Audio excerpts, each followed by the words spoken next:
the first time we came here. Oh, Paimon remembers! Nahita's consciousness had been trapped by the doctor, but we followed the clues she left behind to help her. So much time has already passed since then, and it seems Sumeru's changing for the better now that Nahita's in charge, right? Paimon just hopes this peace will last a long time, and then Nahita won't have any more new problems to deal with. Yeah, guess you're right. We somehow always find ourselves right in the thick of it. Who knows what will happen next? Come to think of it, maybe it's all because of you. Maybe you're just a magnet for trouble.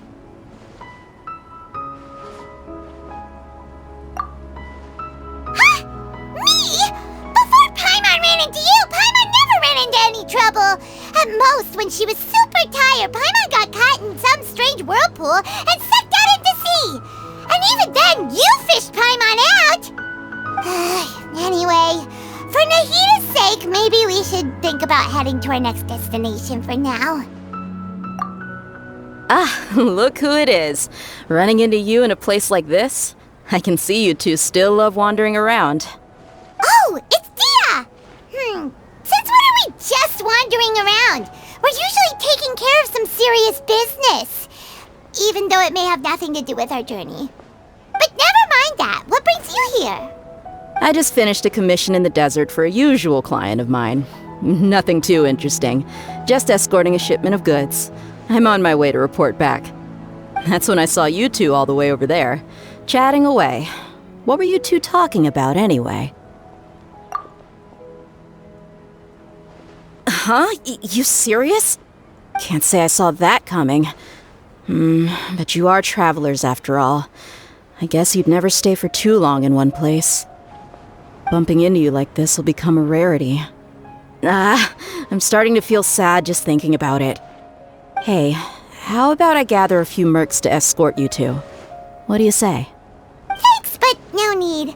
Oh, Paimon had no clue you'd miss us so much. But don't worry, we'll come back to see everyone when we get a chance. Sounds good. All you need to do to get to Fontaine is cross this stretch of desert and navigate some waterways. Knowing you two, I'm sure it won't be anything you can't handle. So, when are you leaving? Oh, wait a sec. Paimon just remembered there are still a few dishes in Sumeru that Paimon hasn't tried yet. Now, where's that list Paimon made?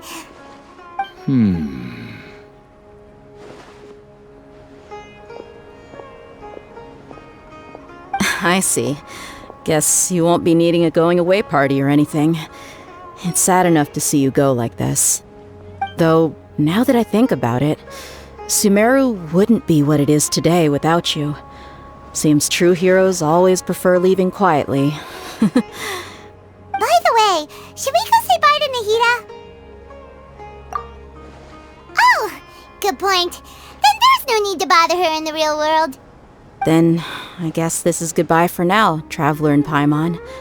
Whether as a client or a friend, you're always welcome to come find me. Goodbye, Dia. Bye-bye, Sumeru.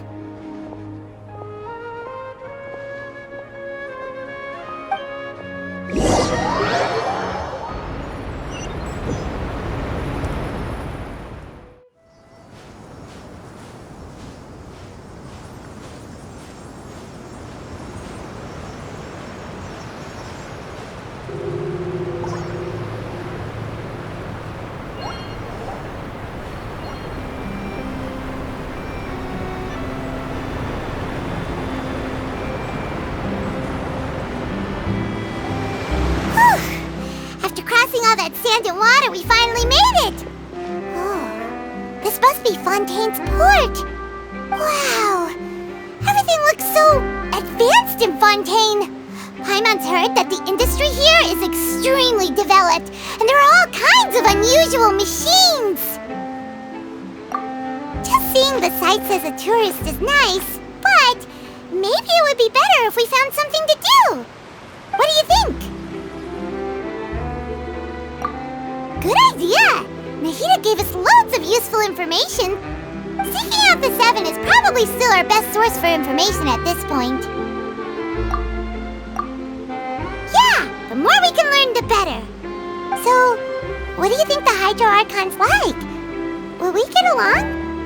Nahida said that she has a very unique personality, whatever that means. To learn about a nation's god, start with the nation's people. There seems to be some locals talking over there. Let's go see if we can join the party.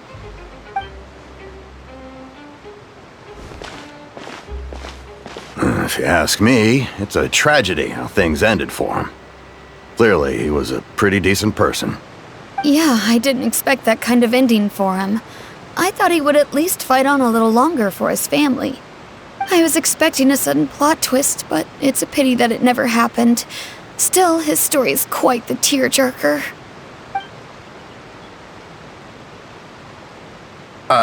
Excuse me. Can I help you two?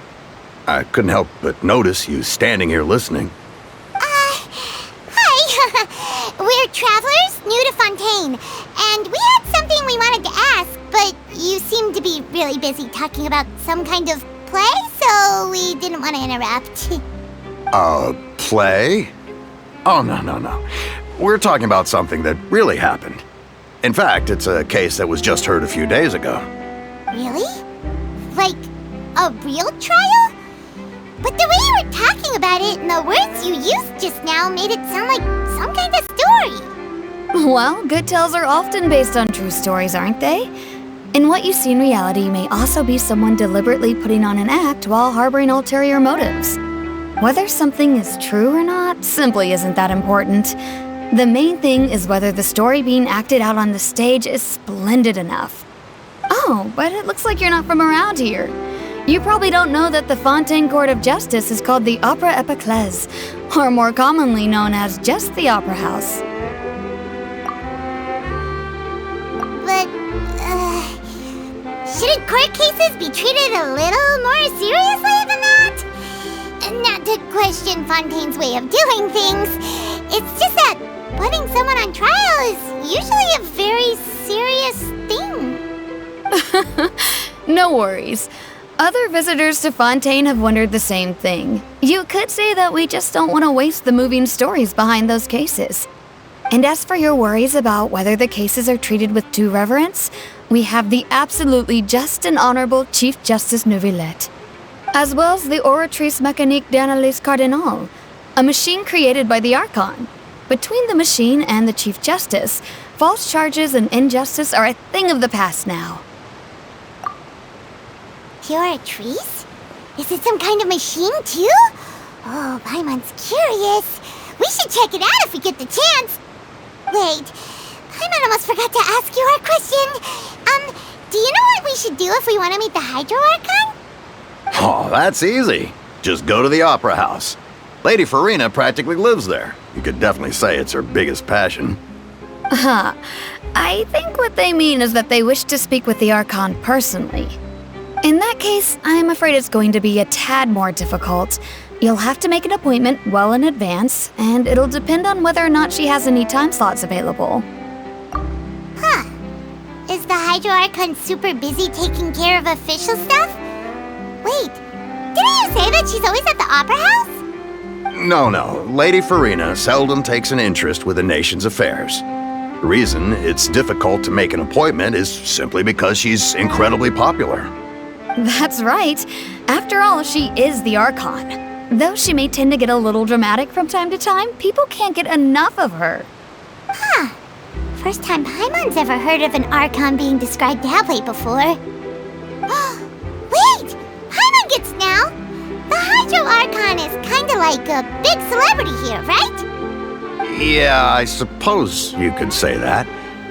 Perhaps you could even say our mascot. Hang on. This is still Fontaine's Archon you're talking about. You should show some more respect. Yes, you're right.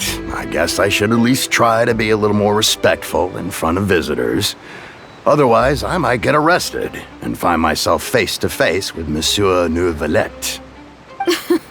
Come on. Sure, there's a lot of laws here, but nobody's going to be arrested for saying something disrespectful about the Hydro Archon. Alright, I think we get it. Thank you! At least we now know that we can find the Hydro Archon at the Opera House.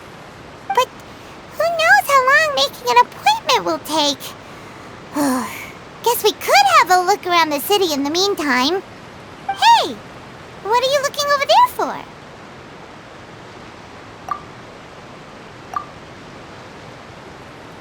Huh. Maybe something's the matter. She isn't going to jump into the water, is she? Maybe we better go check on her.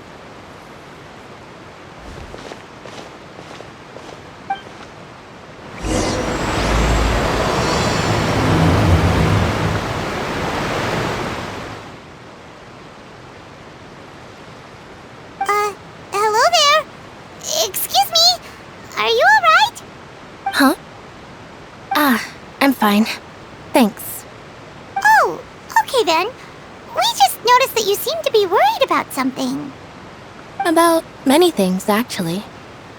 But there's nothing I can do but just keep my troubles to myself.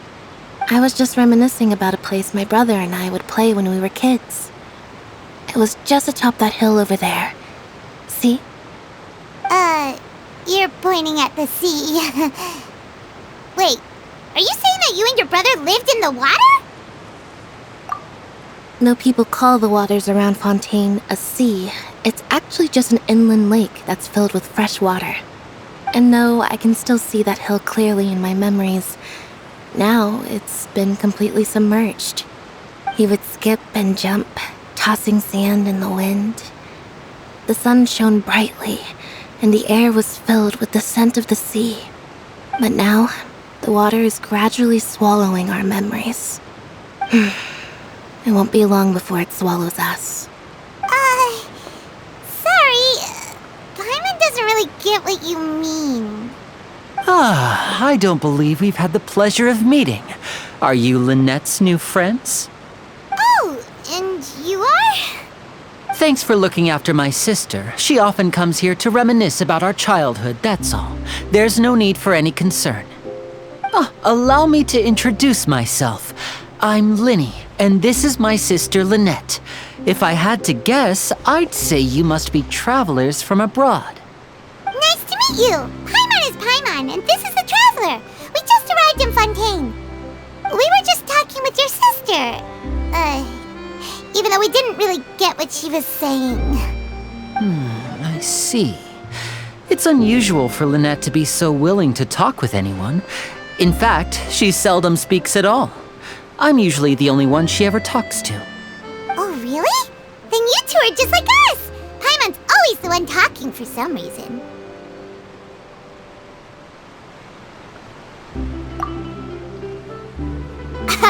So that's how you think it is? I also think my brother can be too talkative at times. Seems you were right, Paimon. We are quite similar.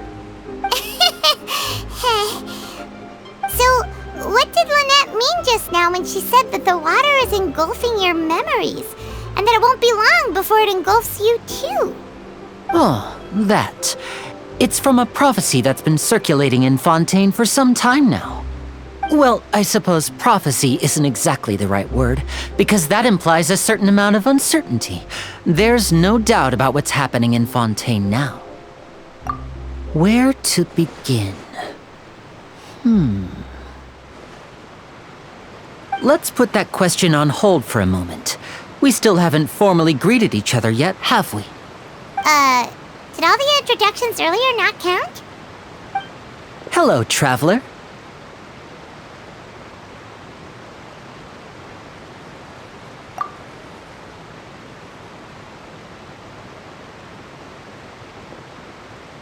And hello, Paimon. Hey! Why didn't Paimon get a handshake? You're not poking fun at Paimon, are you? Please, don't take offense.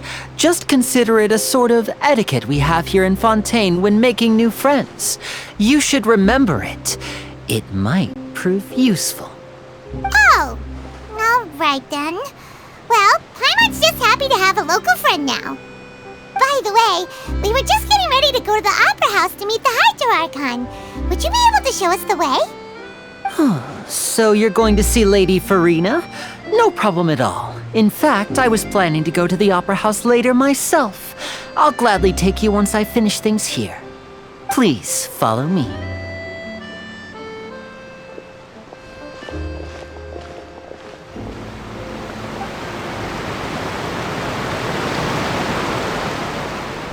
You said you were going to see Lady Farina? Well, it seems Lady Farina has come to see you.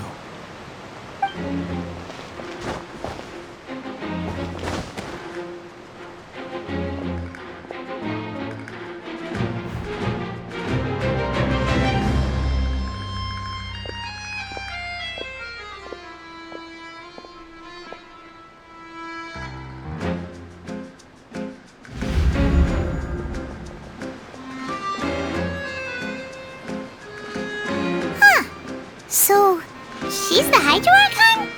But how did she know we were looking for her? My dear people, rich and poor, those with cup in hand and those with nothing at all, raise your glasses in celebration! If you don't have one, then just raise your hand in lieu.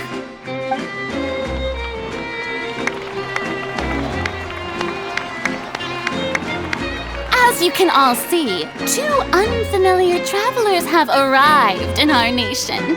Come, let us make a toast in honor of this traveler and his companion who have journeyed here from distant lands.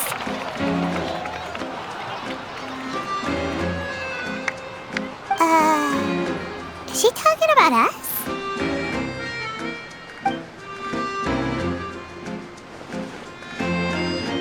I've long heard of the turmoil and chaos you've left in your wake as you visited other nations, but I welcome you nevertheless.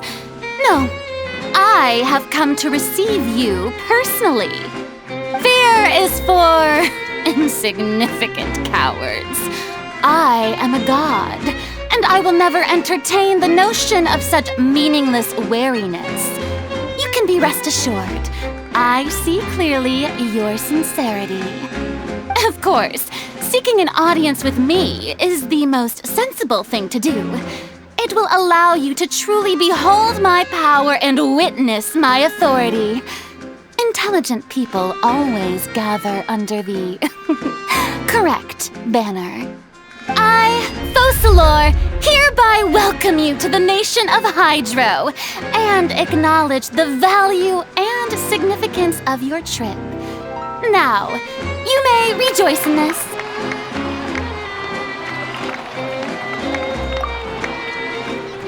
Yeah, Paimon still can't believe it. Feels like we've only been here for a few minutes. But the Hydro Archon's entrance was, how should Paimon describe it? A little over the top? Miss Hydro Archon? How did you know we were coming? I see. As Outlanders, you inevitably lack even some of the most basic understanding. Don't forget that even the gods can be divided into the mediocre and the excellent. I suppose it's only natural for you to be awestruck by my abilities. You had best stop and consider. Do you really have the noble qualities and etiquette necessary to communicate with a god? All it takes is a flick of my finger for me to know everything about you. Whoa, talk about sounding high and mighty. Oh? What's with these looks? Perhaps the welcoming ceremony still isn't enough? What else should I say then? Is she waiting for us to start talking? Wow, I didn't expect to see Lady Farina here. What a surprise! Wait, does this mean they're the legendary blonde traveler? How did I not notice before? Hey, what's all the commotion? Oh, is that Lady Farina? Is there some kind of drama going on? Of course. That's the blonde traveler, the one all those stories are about. Lady Farina came here to personally see him. Oh, I bet this is gonna be the duel of the century. Ooh, I've got to see this. I knew Lady Farina would never disappoint. Yes, but don't get too excited now. My dear believers and spectators alike tend to get quite rowdy, and despite the noise, I've come to tolerate all their ruckus. You may consider this my reward to all of you. I have determined that there will be an epic duel between myself and this traveler from another land, just as you were hoping to see. Now she wants to fight? Aren't we getting a little ahead of ourselves?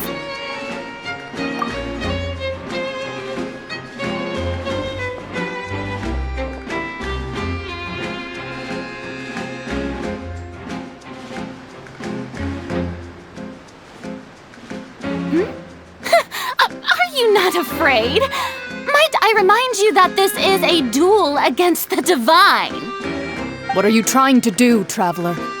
Provoking a god in front of her people? Stand down, Clorend. I admire his bravery. Few have the courage to draw their sword against a god. He is obviously a true warrior. Unfortunately, people nowadays only crave to be thrilled, and a mere duel will not slake their thirst for excitement. Yeah, she's right. Just a duel wouldn't be all that interesting. On Araneus, criminals are always requesting duels to defend their honor. They're getting a bit old, to tell the truth. You see. Then, as the god of justice, I shall face this traveler in another kind of duel. A duel in court! Whoa, all right! Now that'll be worth seeing! Right. This is Fontaine, after all. Such a grand opera house, it would be a pity not to use it. Why do you care so much about the crowd's reactions? Seems you've spent a little too much time in the opera house. Besides, how exactly do you plan to have a duel in court? You mean you're going to put us on trial?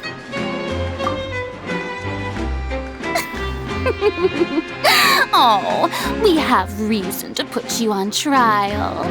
It's obvious, isn't it? According to Fontaine law, no one is permitted to release any flying objects within Fontaine city limits during the first 3 days of each month. You are clearly guilty of violating this law, no? Oh, so that's what they've done wrong. That's our Lady Farina. No one knows the laws of Fontaine like she does. You call that obvious? What kind of law is that?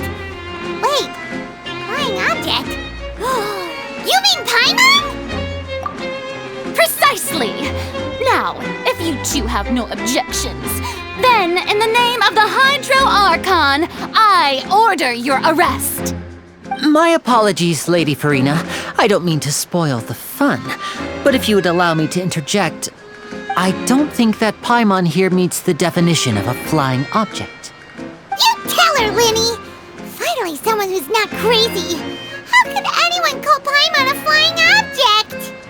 Ah, great magician Linny, my beloved citizen. I'll permit you to object. But how exactly do you plan to prove your claim? As a magician who just rained on your parade, I naturally should shoulder the responsibility of saving the show. So, with such an audience gathered here, allow me to perform a trick for everyone.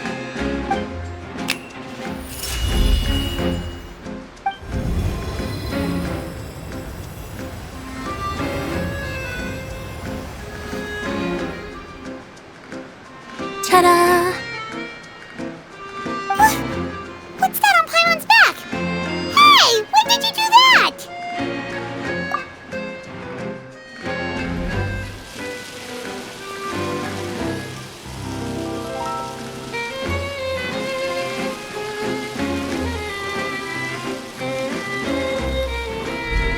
There.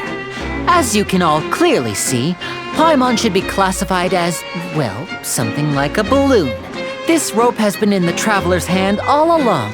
It was just that no one could see it before. Huh? You call that magic? You've got to be joking. I thought it was pretty good. Nice one. Huh? I'm not sure what to think. It seems Lady Furina's charges no longer hold water.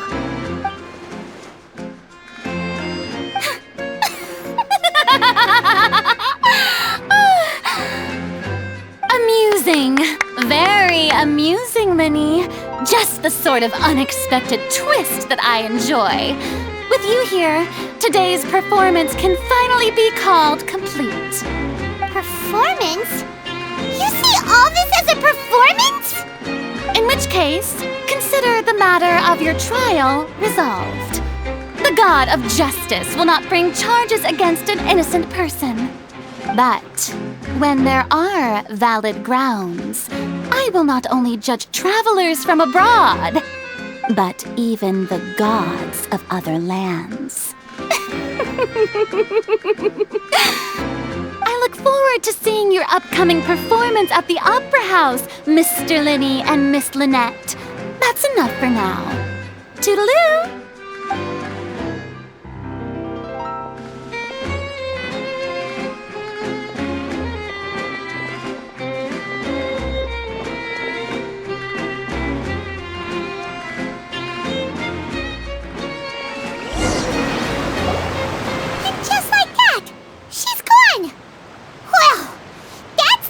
Unpredictable Archon Paimon's ever seen. You never even had a chance to ask her anything.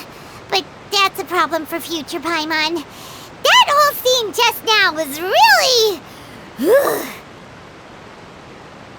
Don't mention it. I just happened to remember that there was such a law, so I did a little preparation, just in case. I didn't think it would actually come in handy. So, now do you see what kind of god Lady Furina is? She can be a bit confusing at times, but she is still amenable to reason. Anyway, Paimon had no idea you were a magician, Linny. It sounded like you'll be performing at the Opera House, right? I just know a few simple tricks I use to make a living. Lynette is my assistant. It will actually be my first time performing on the most prestigious stage in Fontaine, the Opera House. But isn't the Opera House where criminal trials are held in Fontaine? When there are no public trials being held, the Opera House hosts a variety of other performances. To the people of Fontaine, the line between a trial and a performance can be a little blurred. And speaking of performances, I would be remiss to forego this opportunity gifted by fate. Might I invite the two of you to see my performance? My brother's always excited to make new friends. Oh, sure. We don't really have anything to do now, and we wanted to go to the Opera House anyway. Splendid. In that case, why don't we go together? I'll show you the way. I just have something to take care of first. You really mean it? Then I'll take you up on your offer. This is a magical item known as a magic pocket. Perhaps you can help me distribute them to the people here. Huh? What are they going to use it for? About that... You asked me before about the prophecy, right? Let me start by telling you a little more about what it entails. I'm not sure exactly when it began, but a prophecy has been circulating around Fontaine. It says that every person in Fontaine is born with sin. No matter how the nation of justice holds trial after trial, this sin cannot be absolved. Until one day, the water levels in Fontaine will rise, and the sinful people will slowly be drowned. In the end, the people will all be dissolved into the waters, and only the Hydro Archon will remain, weeping on her throne. Only then will the sins of the people of Fontaine be washed away.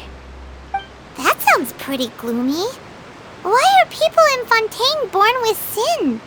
What does that supposed to mean? There are lots of guesses. Some say that the ancestors of Fontaine stole the power of the seas and stirred its wrath. Others say that the people of Fontaine never heeded the first Hydro Archon's warnings and offended Celestia. But here in Fontaine, evidence is what matters. There hasn't been concrete evidence for any of these claims, so they can only be regarded as conjecture. If even the people in Fontaine don't know what sin they committed, wouldn't it be better just to ignore the prophecy completely? Why bother feeling guilty all the time? That's exactly what the people did at first. But in the last few years, the water levels in Fontaine have actually started rising.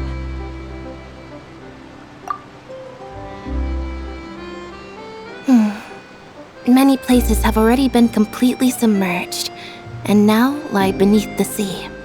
Many people carry on with their lives as before and shrug it off as a natural phenomenon. But my family and I think that the people of Fontaine shouldn't ignore the possibility, which would end up sentencing them to death. We hope that at least the people who reside near the waterfront can move away before it's too late. So, we've started distributing magic pockets to them. As a magical item, these magic pockets have astonishing capacity. I'm sure they will come in handy when people are moving their belongings. Oh, Paimon gets it! It's like preparing for a rainy day! But this is more than a bit of rain. Perhaps only absolute power could ever contend with such a catastrophe. But who knows? We're just tiny specks in the grand scheme of things. Now, if you'd like to help, then please give these magic pockets to anyone nearby. Be sure to convince them to take it, regardless of what they say. So you're the blonde traveler that everyone's been talking about. My apologies for not recognizing you earlier. Oh, a magic pocket? Seems you really thought of everything. I guess it's better to prepare for the worst and hope for the best. Thanks. Please, also thank the magician on my behalf when you get the chance. What's this? So you also believe in the prophecy. Keep it. I won't have any use for it. What? You mean you don't believe in the prophecy? No, I believe in the prophecy. But I also believe in another story. The story says that people once lived in the ocean. They were one with the ocean and couldn't live apart from it. But as time wore on, people desired to live on land and developed blood vessels, encapsulating the sea within their bodies. Thus could people set foot on land. So, if you ask me, when the water rises and takes us all, it'll be like we're going home. Oh, we hadn't heard that one before. But people can't live underwater. They'll die. You should probably still take it. All right, I'll take it. I guess I just feel that being dissolved into the water doesn't necessarily mean death. Huh? I don't want that thing. Way I see it, if the prophecy's true, it's still gonna be a long time before the water can cover everything. Life is all about living in the moment.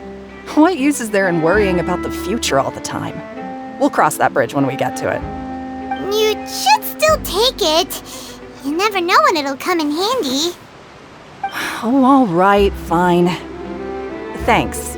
It's just that if I start moving, that means I've already given up on the life I have now. I'd really rather not. Oh, you already handed out all of the magic pockets? That was fast. So, what did people have to say? I bet you heard some, interesting opinions. Yes, but that will change once disaster strikes. I know they'll change their minds, so it's only right to help them prepare. Is there anything else you need to do before we leave? Yes, one last thing. I have the magic pockets made by a workshop in the court of Fontaine. Since we're out and about, I was thinking about bringing him some more materials. So, you want to collect materials? Just tell us what the materials look like and we'll help. Many hands make light work. Oh, that would be much appreciated. We'll need some Romaritime flowers. I remember seeing them near the waterfront on the east side of the harbor. You made quick work of that. I can tell you're an experienced traveler. I've also finished collecting a few here. Maybe next time you'll feel like helping too, Lynette.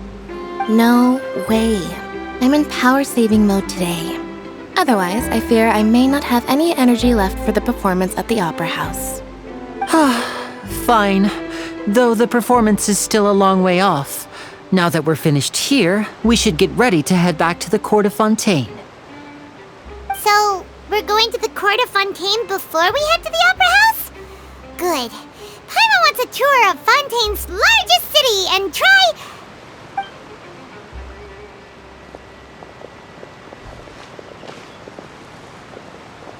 Wait, shh. Have you noticed that person over there? The young girl. Huh? What's wrong with her? Paimon didn't notice anything. She's obviously a thief. Magicians and thieves practice similar methods. We divert attention, and a distracted audience is one that won't discover what you're really doing. Watch her movements carefully.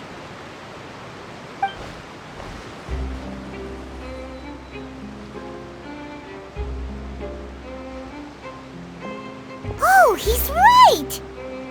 Shh, keep your voice down. We need to think of a way to catch her, but it seems she's very alert. Perhaps we should split up. You two can ride the lift over there and wait up top. I bet that'll be her escape route if she tries to run. All right, let's go. This is the spot where Linny wanted us to wait. Oh, look! Isn't that her?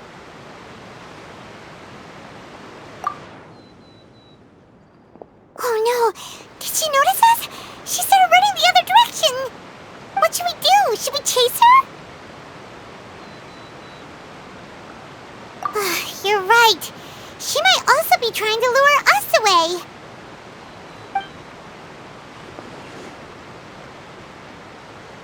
Nothing's happened for a while now. Paimon wonders if Linny caught the thief. Yeah, let's go. Are you sure that's all she took?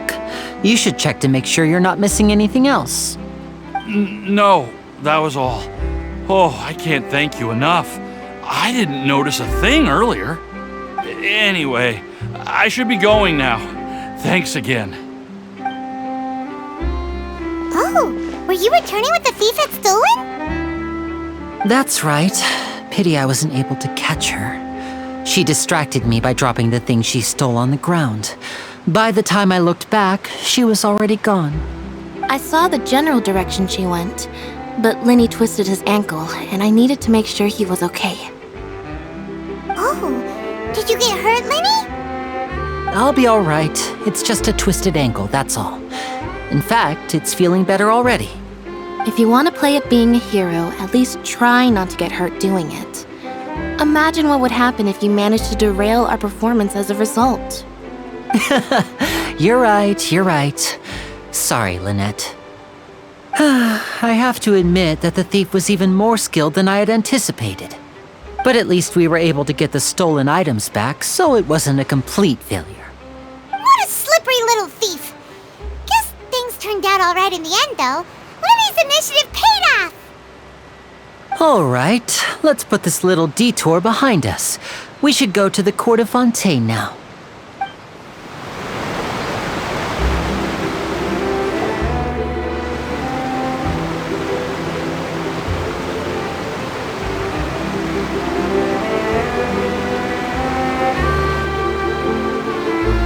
So, we ride this thing to go into the city?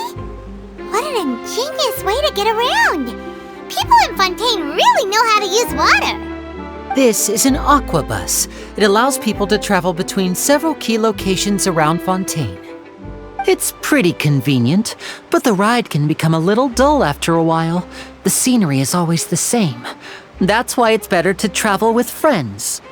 So you mean it's still boring even when I'm riding with you? No, that's not what I meant. It's just that, well, you don't really talk that much. Besides, it doesn't really feel like a real trip when it's just the two of us. It's the same as being at home. Whatever. Guess that's what it's like to be an older brother. It's about time for us to leave. Let's get on board.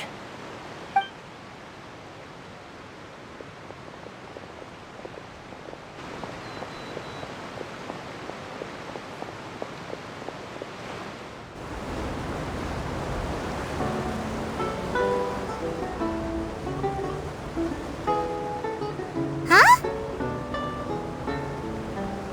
What? Traveler! Paimon! Charlotte!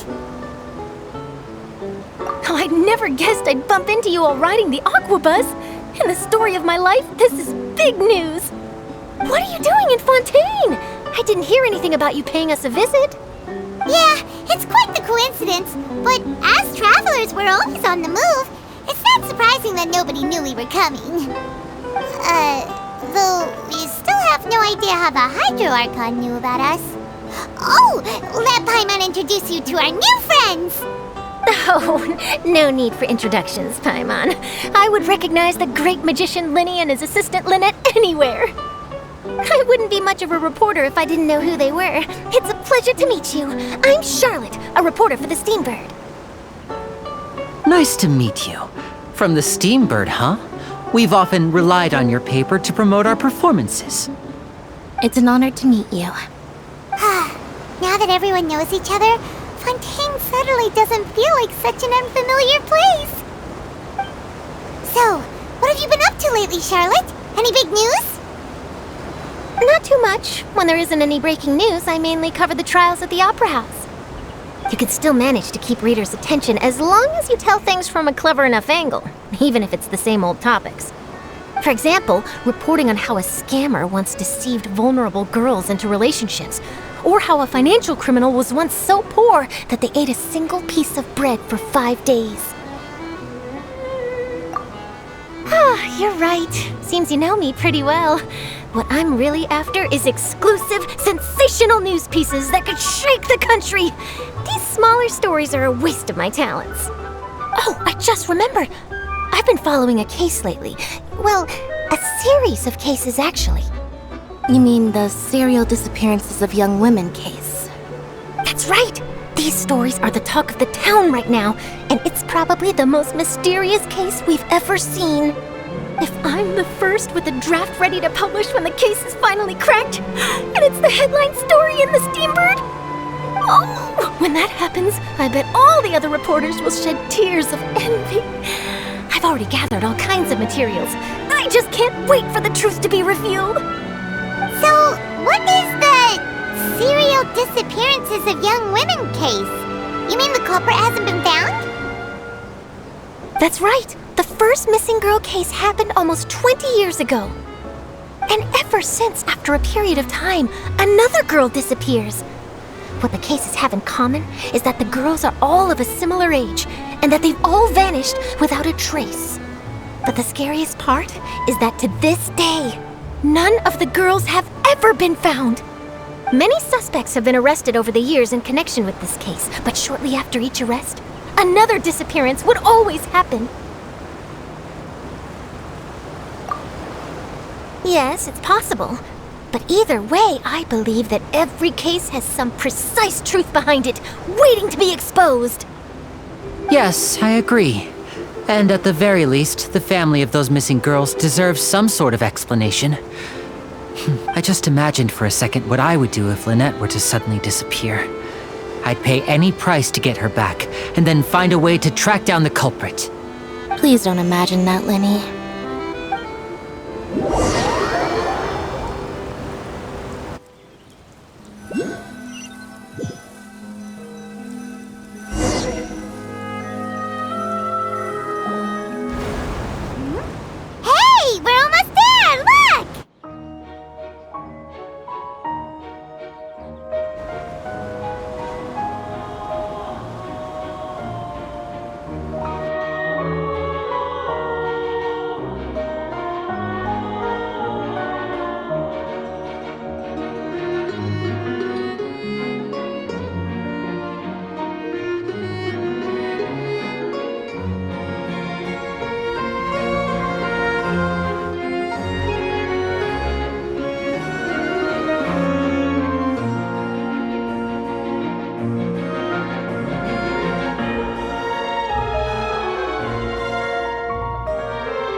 really enjoyed chatting with you.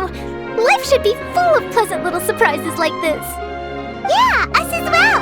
The ride went by too quickly. I have an interview to get to. I should get going before I'm late. Okay, Paimon hopes we can chat again soon, Charlotte. See ya! Bye now. Oh, be sure to stop by and see me at the Steambird when you have time. What a tough job. Always running around and interviewing everyone. Well, where should we go now? If you don't mind, how about we stop by my home first? Besides, I still have all the materials we collected. Sure, we wouldn't mind at all. This city is so huge, Paimon wouldn't know where to start anyway.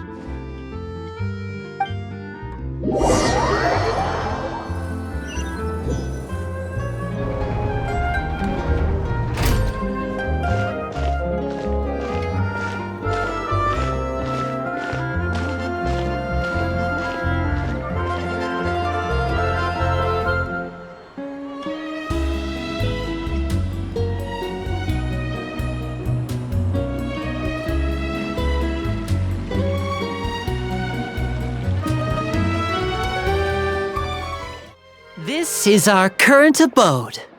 Ah, Fremine, you're home. Where did everyone else go? I have some new friends that I would like to introduce. Oh, they all just went out a moment ago. I see. Everyone is getting busier now that Father will be returning soon. I suppose that can't be helped.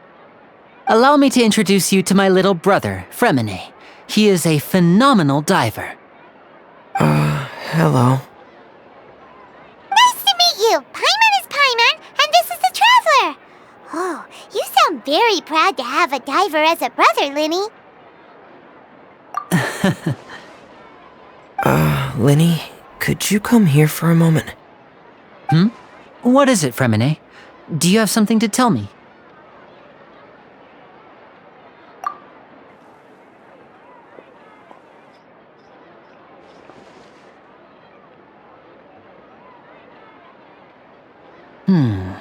Okay, I see. Is everything all right? Oh, it's nothing. We were just discussing a little housework. Sorry for the interruption. Oh, before I forget, the Traveler and I collected more materials to make magic pockets. Were you able to get any, Fremine? Yes, I went diving and gathered lots of materials. I was about to give them to you. That's our Fremine, always quick with the underwater work. All right, I'll take these to the workshop.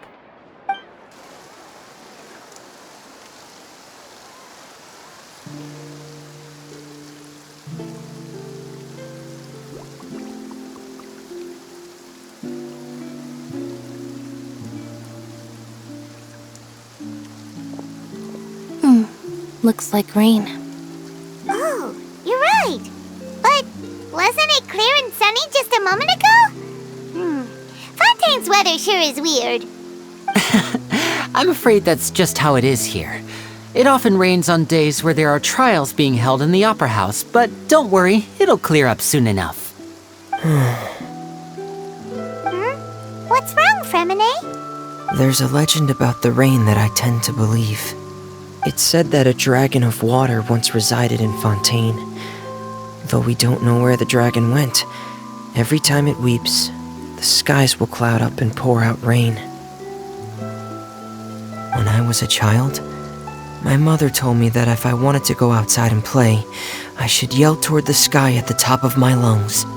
Hydro Dragon! Hydro Dragon! Don't cry! If it's an elemental dragon, then having the power to make it rain wouldn't be very unusual.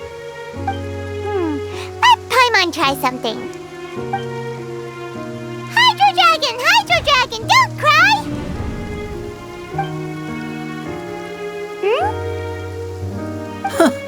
Doesn't seem to be of any use. It is just a legend after all. You know, you might be a more popular magician if you understood the concept of romanticism. Or could at least play along. Sorry, it might be because we've never met the Hydro Dragon. Perhaps it can't be comforted by the words of strangers.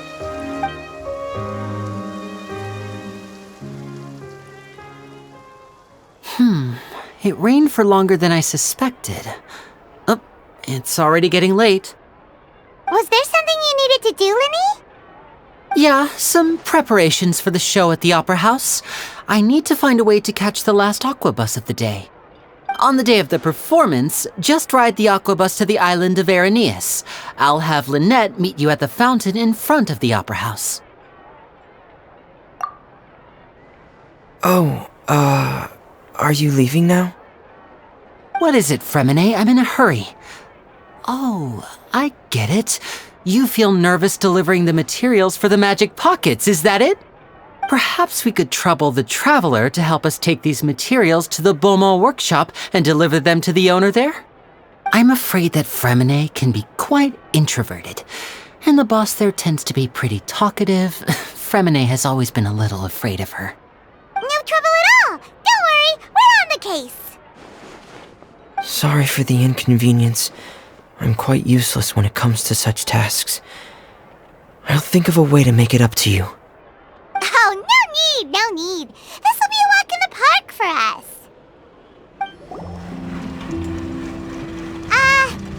Hello? Is there anyone here? Oh, hello there. New customers? Looking to buy, or do you need something made? Or perhaps you're just looking for a chat with me. Oh no, we're just here to deliver some materials. Here they are. They're for making... what were they called again? Ah, these must be for magic pockets. I could tell right away. I've already made several orders worth now. No need. They've already prepaid several batches worth. When they told me what they'd be using them for, I even offered them a discount.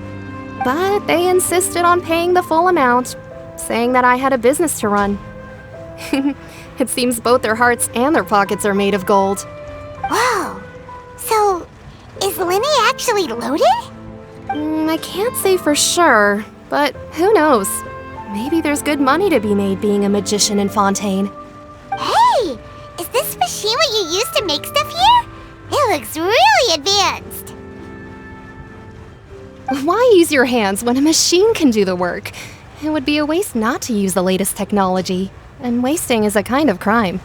But where does a big machine like that get its power from? Well, it's a little complicated. I'm not sure I can put it in layman's terms for you. But basically, everything we usually use here in the city is powered by indemnitium. It's a type of energy that's produced from trials. Huh? How can trials produce energy?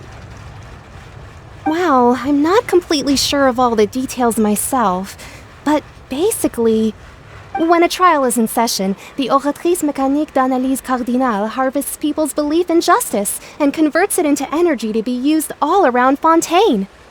So that's what its other function is? Paimon heard that the Oratrice was created by the Archon to make judgments. But Paimon still doesn't get it. How could something unreliable like people's beliefs be turned into a stable power source for these machines? Oh, yeah! So that means the Hydro Archon relies on the machine to take the energy created by belief and turn it into power for all of Fontaine, right?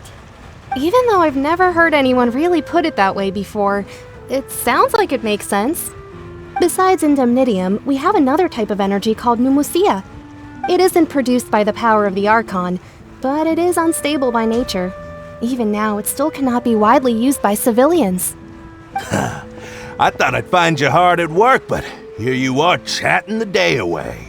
Since you're already talking, I'm sure you wouldn't mind a few words with me. You again? Didn't I already promise you that I'd have the more I owe to Confrérie of Cabriere by next month? Why are you hounding me now? Yeah, but how do we know that you won't go running off by the end of this month? I want 50% today. Wait, no, 70%. Huh? You... Seems business isn't so great for the workshop. We've already finished our job and delivered the materials. Maybe now's a good time to leave? Hey, hold on! Before you go around trying to collect payments, why don't you settle your own debts first? If Confrérie of Cabriere wants to poach clients from Northland Bank, that's fine. But I'm afraid you still owe the bank a hefty sum of mora. So why don't we work things out between us first, before you get back to your little conversation here? You're from Northland Bank. But we said we'll pay everything we owe next month. Why are you hounding me now? Traveler, Paimon! I didn't think I'd run into you here in Fontaine. What are the chances? We're surprised to see you too! What are you doing here in Fontaine? You didn't want to stay in Snezhnaya? Long story short, I've already been in Fontaine for some time now, and honestly, things have been pretty boring. But it seems that fate brought our paths together today. Not only will I have some good friends here now, but ones who always seem to find trouble. Either way you look at it, it seems things are going to get a lot more interesting now. Pretty sure we'd want to avoid anything that you'd find interesting. Besides, our trip here has gone pretty well so far, right, Traveler? Hey, you, Northland Bank boy. Aren't you forgetting something? Don't interrupt. It's not often I run into the Traveler like this. Why don't you wait for me over there for a while? You kidding? Aren't you the one looking for us? You really expect us to sit and twiddle our thumbs while you catch up with your friends? Listen to me, boy. If you want your mora, fine. Why don't you come and take it? Hey, I just said not to interrupt. Oh, by the way, Traveler, the last time I took Tonya and Tusser ice fishing, Tusser said, "Hey, that's way over the line! All right, boys, let's see who has to pay up now!" Can you at least let me finish one sentence? Fine. Though the bank told me not to get rough with our clients. You're the ones who started it. This is an act of self-defense. You two will have to be my witnesses, okay? I'm sure this won't take long. Oh, what's your deal, Brad? How are you so strong if you're just a staffer from Snezhnaya's Northland Bank? Wait, don't tell me you're... Oh, now you notice. It's a little late, don't you think? Just make sure you understand that you don't mess with Northland Bank. Got it?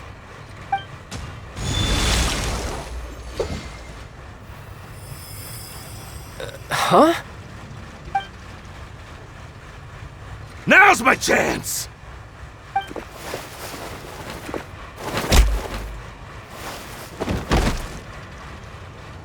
Huh. That was weird.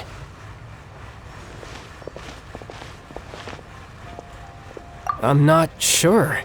It's as if I suddenly lost control of my hydro powers when I needed them. Maybe there's something wrong with my vision? Strange. How could that happen? First time Paimon's ever heard of someone losing control of their vision. Never mind. It doesn't matter. If I want to stay sharp, I shouldn't be relying too much on my vision anyway. Besides, I always have my delusion in case I need it. So what are you doing in Fontaine, child? And don't say it's work for Northland Bank. Well, I guess it's because I've been in a bad mood lately. Huh? What kind of reason is that? Wait, since when do you feel down about anything? I don't know. Maybe I still have a lot to learn about myself.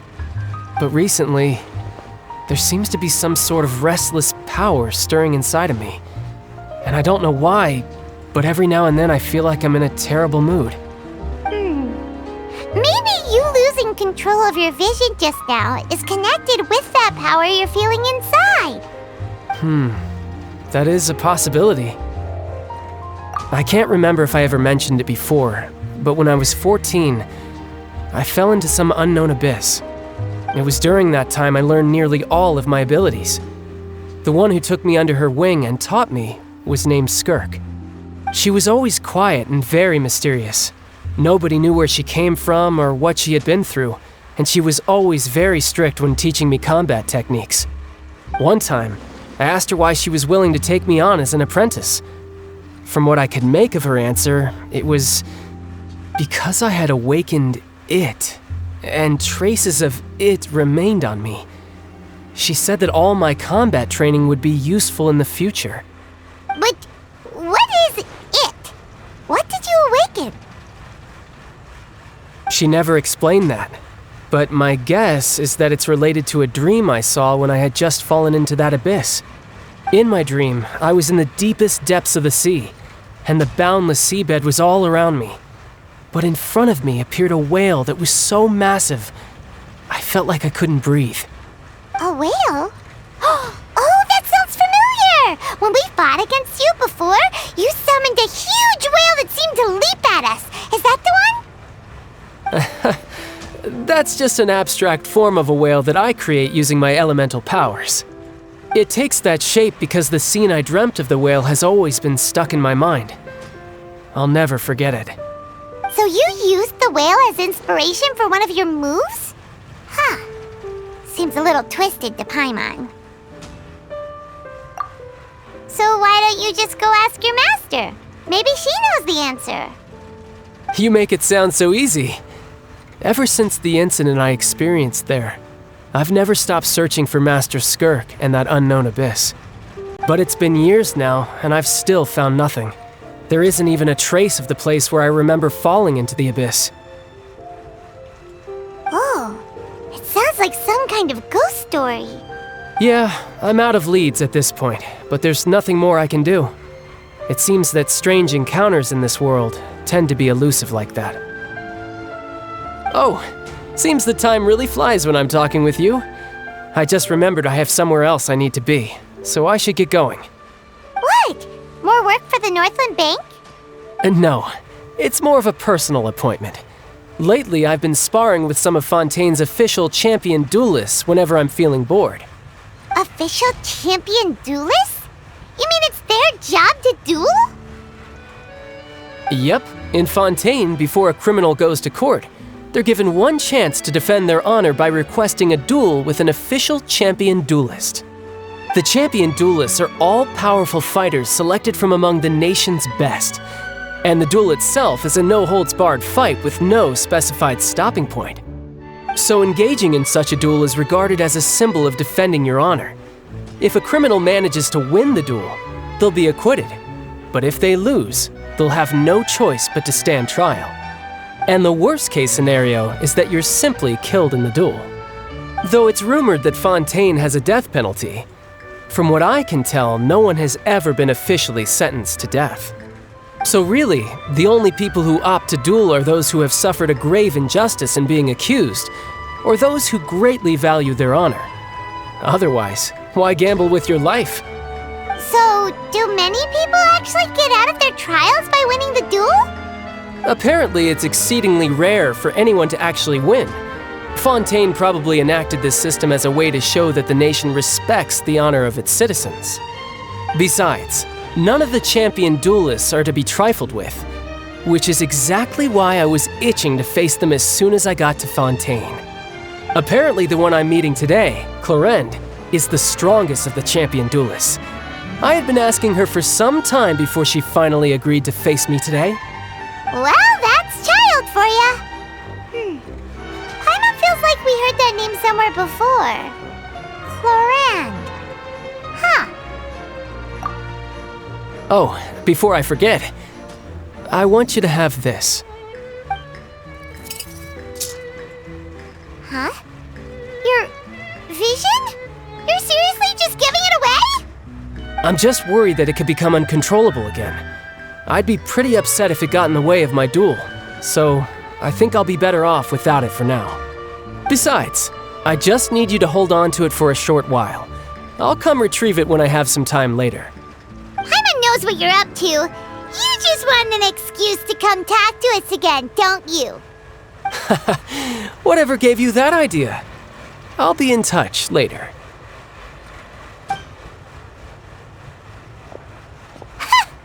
That sneaky guy. He said he's been feeling down lately, but he seemed the same as ever to Paimon. Well, seems we don't have much to do for now. We might as well walk around and see the city before Lenny's performance.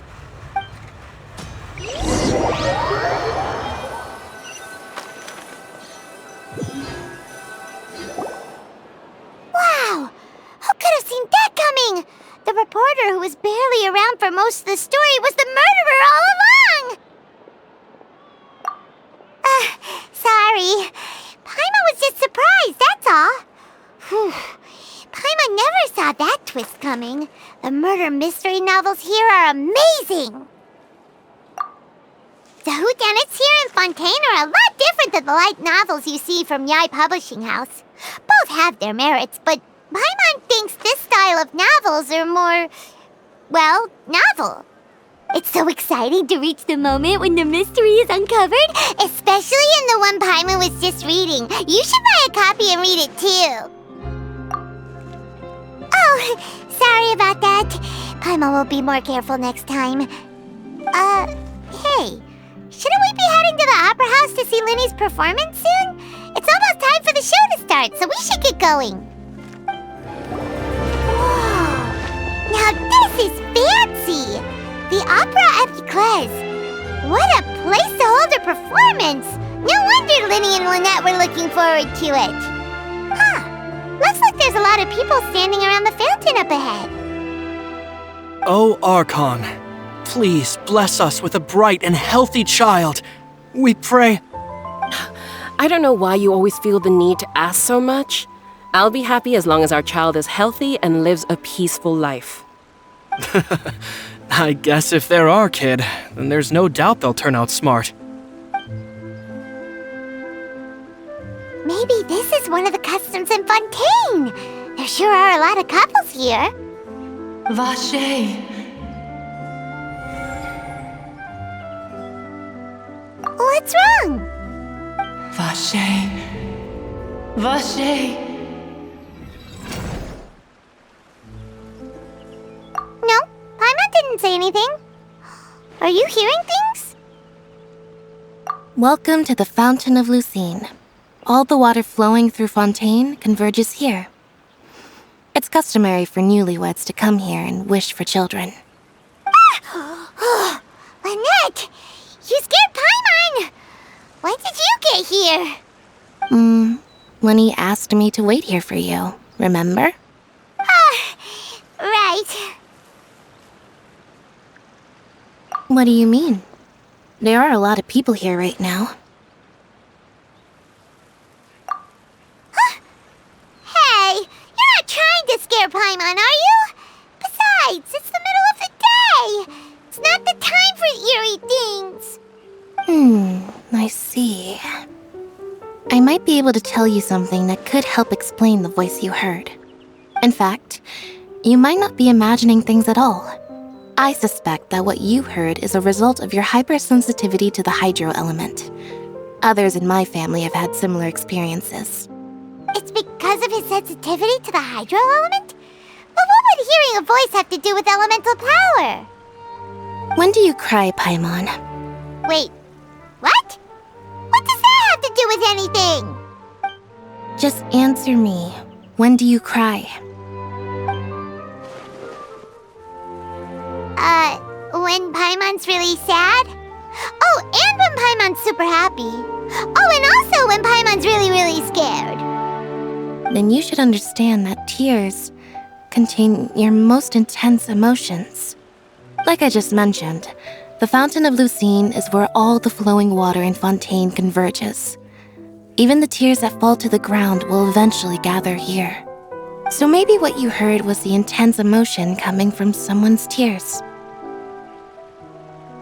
So, what did the voice say? If you were hearing their emotions, then Paimon wonders what happened to them. Rather than worrying about them, we should worry about my brother first. Don't let that calm look of his fool you. He tends to get pretty nervous just before a performance. So chatting with Linny might help him relax a little before he goes on stage. Oh, right. That makes sense. Let's go in and see Linny.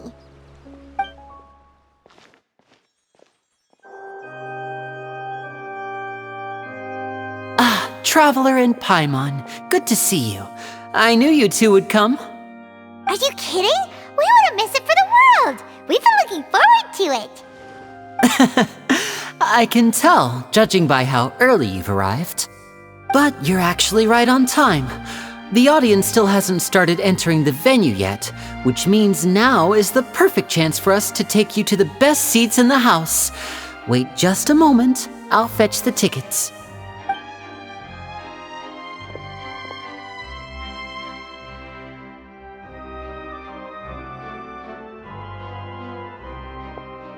The Opera House has assigned seating, so you always have to make reservations. I've already reserved your seats, and here are your tickets. Ooh, front row seats! Thanks, Linny!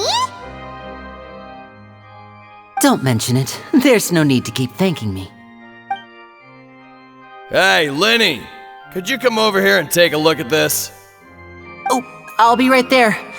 Seems there's an issue with the stage props over there. That's Cal, my assistant, calling me. I'll go lend him a hand. Yeah, we'll just go to our seats. You go ahead, Linny.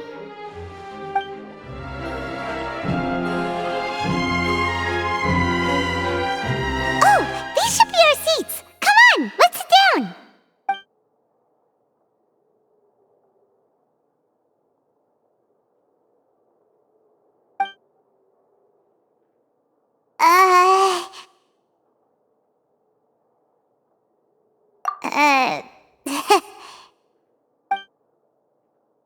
Hey, Traveler.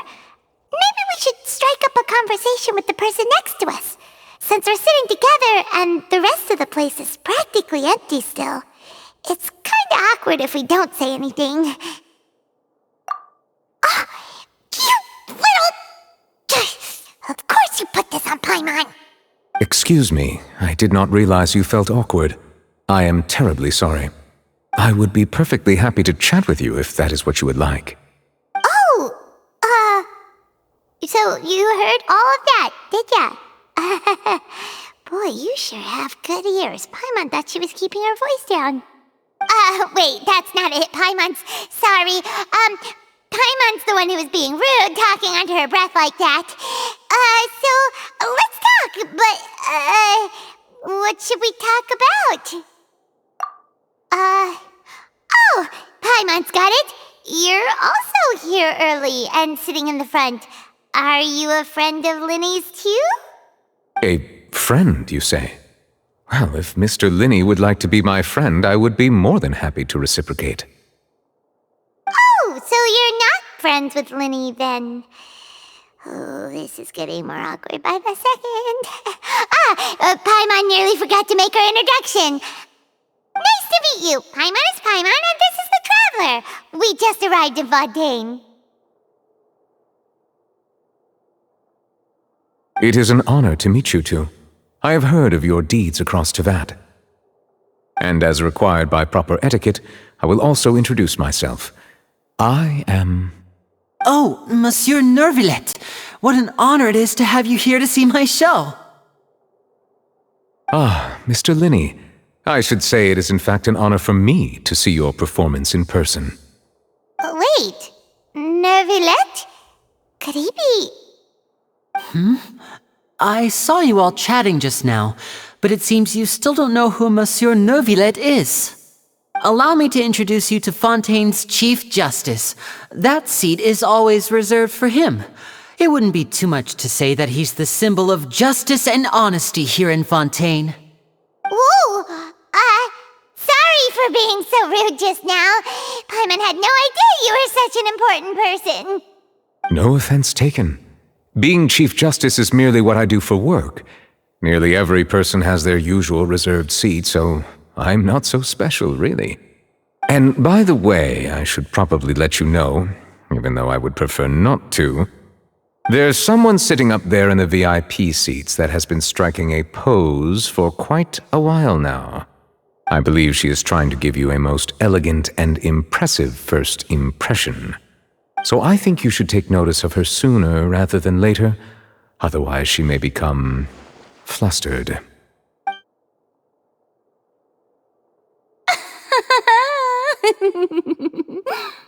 Huh? Oh, it's Farina, the Hydro Archon. Huh. She sure has a smug and satisfied look on her face.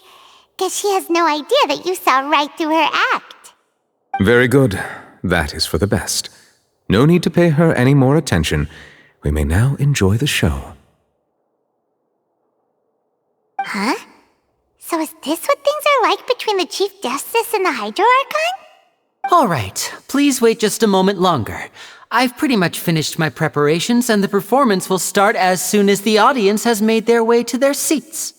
Yay! The show's finally about to start! Paimon can hardly wait! Paimon's never seen a real live magic show before!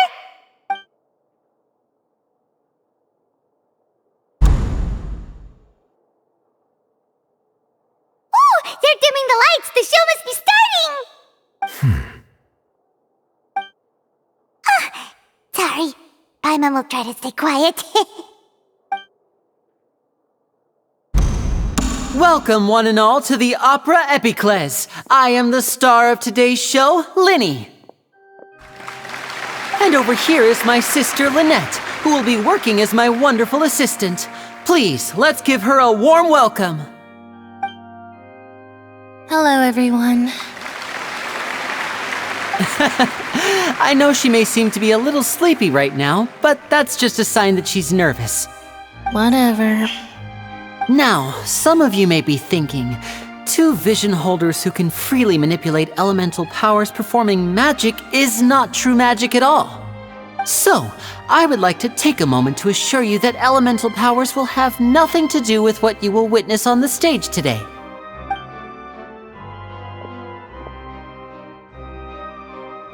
Both Lynette and myself have removed our visions for the show. That way, even the gods won't be able to help us. Oh, good point. That's what makes the show real magic. Now, without further ado, let the show begin. Lynette will now exit the stage to make some preparations. I know you might miss her, but don't worry. She'll be coming right back on stage momentarily. Perhaps in an unexpected way. I'm sure she'll be stealing the spotlight soon enough. Oh, and before I forget, there's one more thing I should say. You never know what can happen in the blink of an eye.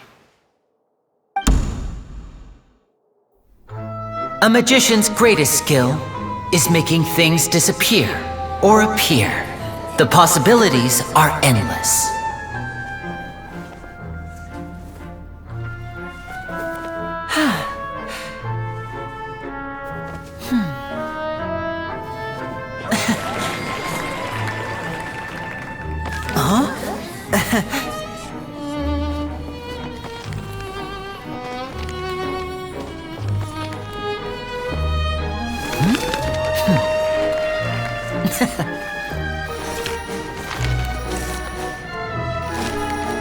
But this isn't what you came for. These little tricks, you've seen them all before. So it's time for something truly extraordinary, don't you think? This one's a little tricky.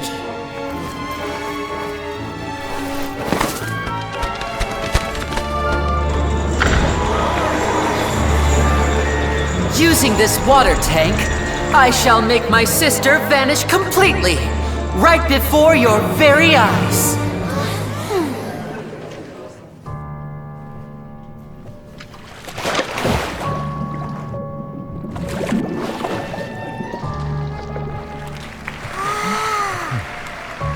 It's actually quite simple. She'll just turn into air bubbles and float right out of the top.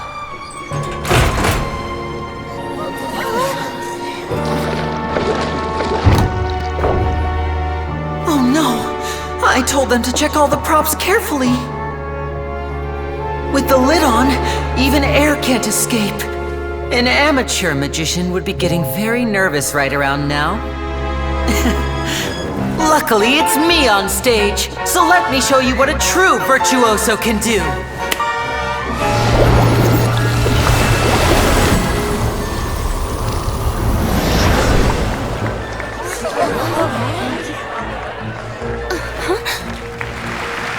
Lynette, are you still there? Don't go too far. We don't want to use up all our magic. Hi, I'm back. Uh-huh.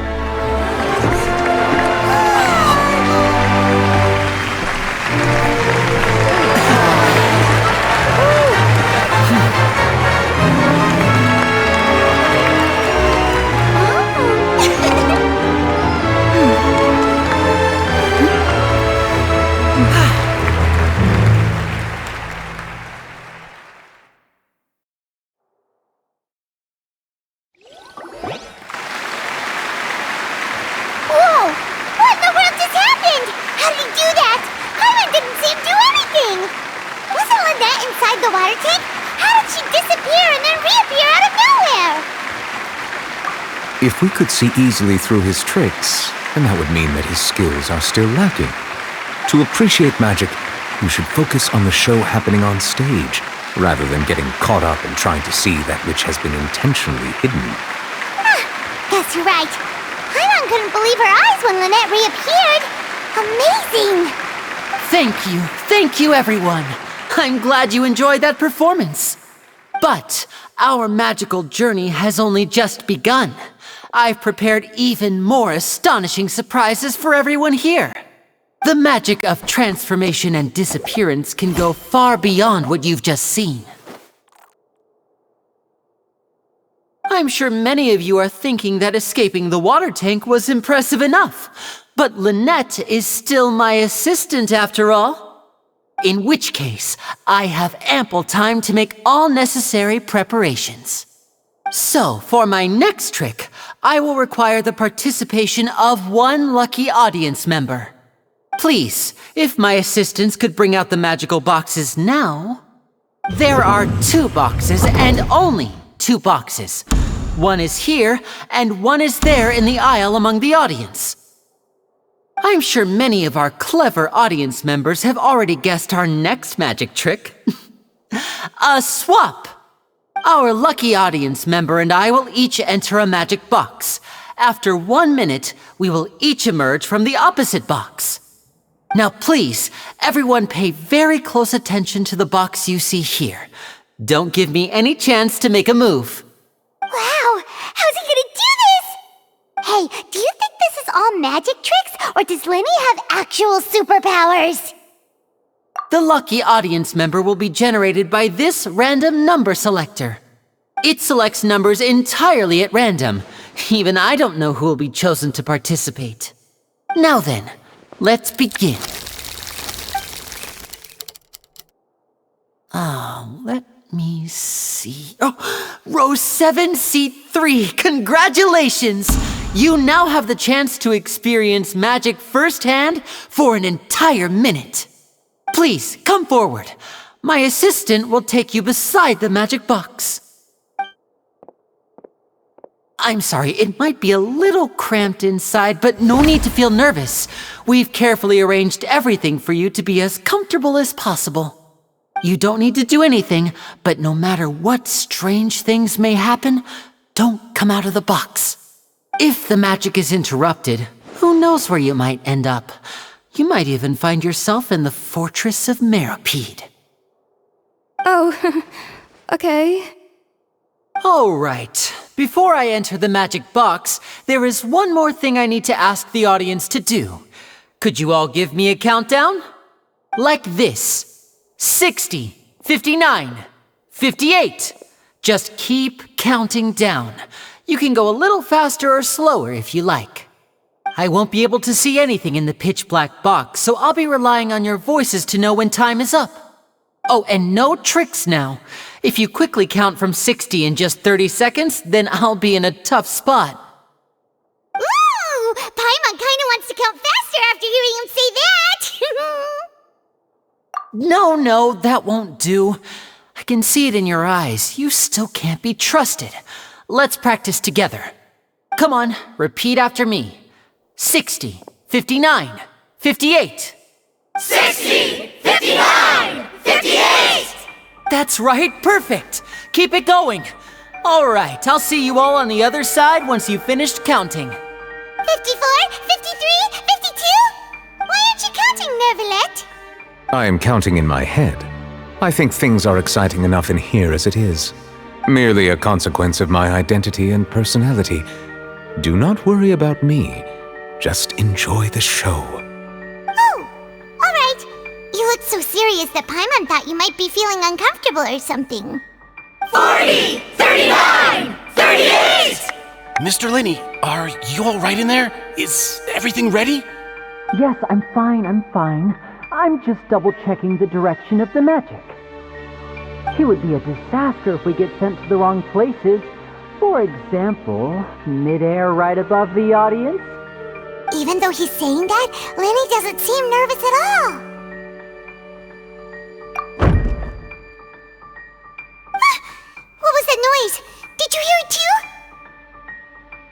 Not sure. Anyway, it doesn't seem like anyone's worried about it. 25! 24! 23! What's wrong, Mr. Linney? I can still hear you moving in there. I seem to have accidentally knocked over a decoration.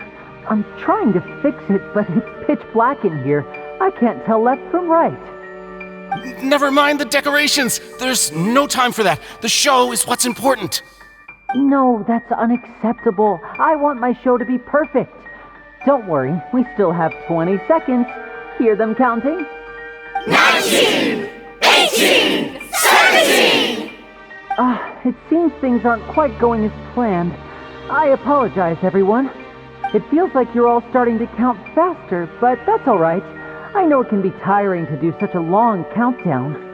10 seconds and change is still plenty of time. 10! Almost there now. Whew. Swapping two people is harder work than you might think. Even a master magician like me can't guarantee I'll get it right the first time. Hey, wait! Is this the back one? I can't tell. They both look the same inside. Huh? Nope, that's not it. I'll try again. 7! Hey, slow down! Honestly! 5! 4! 3! Whoops! That doesn't count! 0!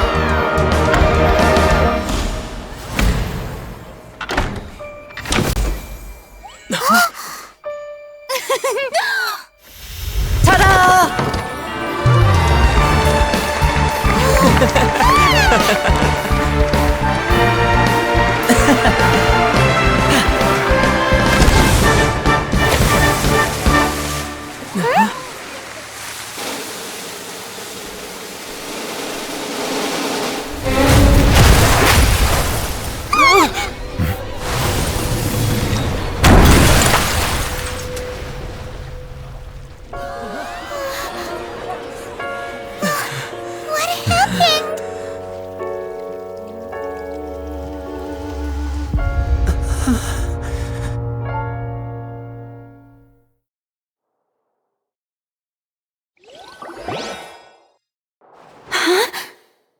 Is this part of the show?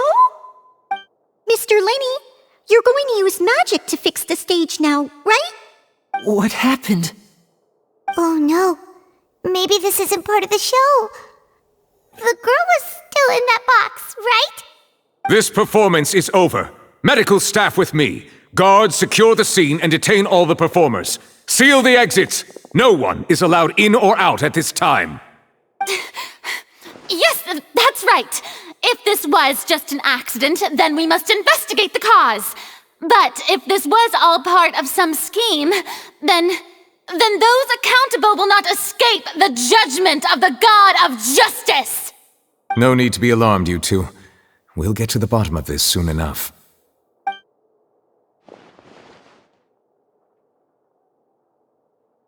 Unfortunately, the person who is in the magic box has been pronounced dead. His name was Cowell, one of the assistants in Linney's magic troupe.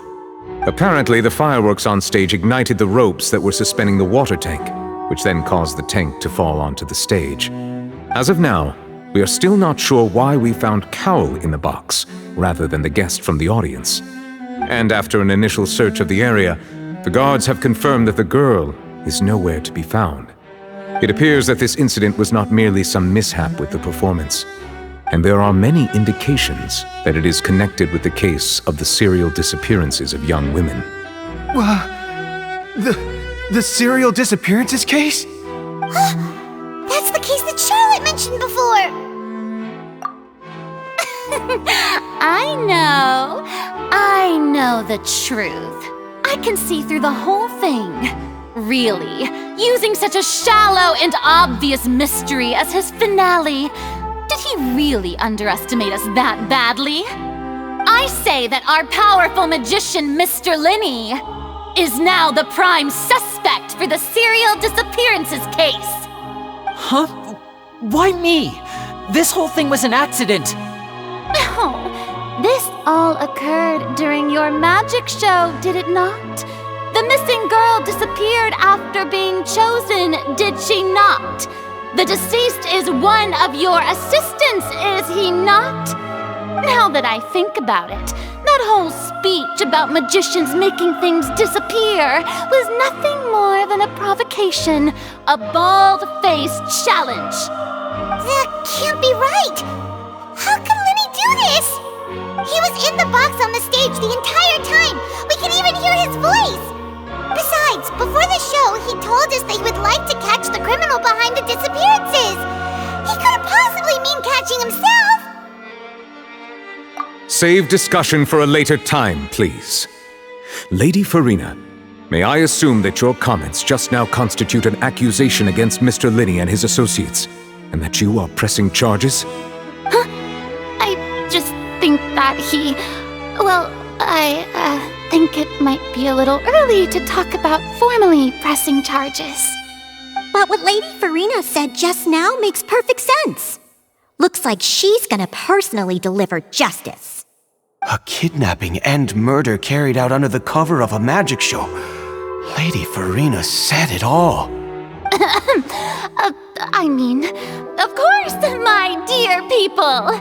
But what excites me even more than the obvious truth before our eyes is the opponent I'll be facing. That's right. I mean you, Traveler. You'll support Lenny, won't you? After all, he was the one who helped you the first time we met. Then there's no problem at all. You know, the Traveler and I already had a duel the first time we met.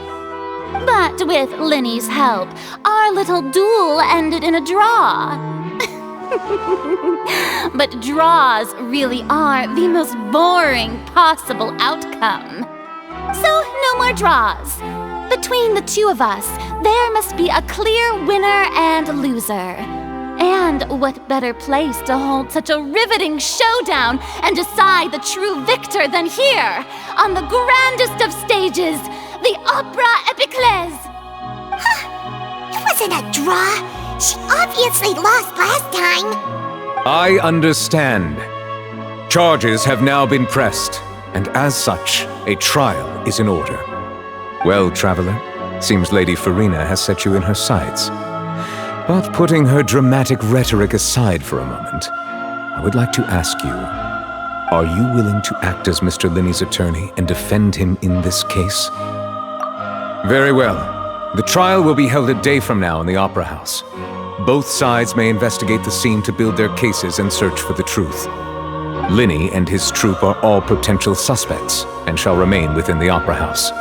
The audience may begin to leave in an orderly fashion once they have been cleared by the guards. A day isn't that long. Let's see what kind of case this big-shot outlander can build in such a short amount of time. I'm really quite looking forward to hearing it.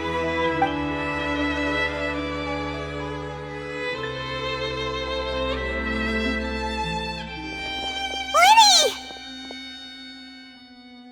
Sorry about everything that happened just now. Were you frightened? Of course! Who wouldn't be scared after witnessing an accident like that? Yeah, I'm a little shaken up myself. How could this happen? And poor Cal. I know you already claimed that you would defend me, but now it's just us talking. Tell me, do you think I could possibly be the murderer? Good to hear. Thank you so much for trusting me. I'm sure everyone sees me as the biggest suspect at this point. But if you ask me, the whole thing is mysteries layered upon mysteries, such that all that's left is confusion.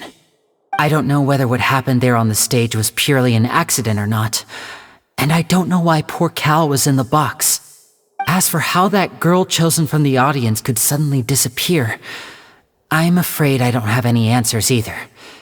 If someone tampered with my performance, then we need to figure out what they did. Even a skilled and knowledgeable magician like myself couldn't pull all that off in just 1 minute. Which is precisely why we need to investigate! As this book says, the impossible could not have happened. Whatever happened must have been that which is possible. Paimon bought them one we were reading at the bookshop in the city earlier. Pretty cool, huh? Don't worry, Paimon used her own savings to buy them. It wasn't from our travel funds. I think they look cute on you, Paimon. You have good taste, Lynette! That's the right attitude. Feeling depressed isn't going to help me now. I need to get back to my normal self. But with the guards watching our every move, it's going to be especially difficult for Lynette and I to prove our own innocence. Good thing you agreed to be our attorneys. Thanks for that. We'll be counting on you. Yes, thank you so much. Yeah, just leave it to us. Oh, since we're going to start investigating, Paimon has a question first. Where did Lynette go during the performance? Well, I'm afraid that would involve some of our essential trade secrets as magicians. The secrets behind our magic are past saving, Linny. I suppose you're right. The truth behind our tricks is going to be important evidence that will be weighted during the trial. 'Tis truly a pity. As a magician, our magic show is a work of art. We've poured countless hours and spared no effort in perfecting it. But if revealing our secrets will help you uncover the truth behind what happened, then it will be well worth it. We should go somewhere else if we're going to discuss our magic tricks. We'll go speak with the guards, and in the meantime, you can go investigate the stage and the seating areas. Alright, let's go have a look while the investigation teams are still here. Detective Paimon is on the case!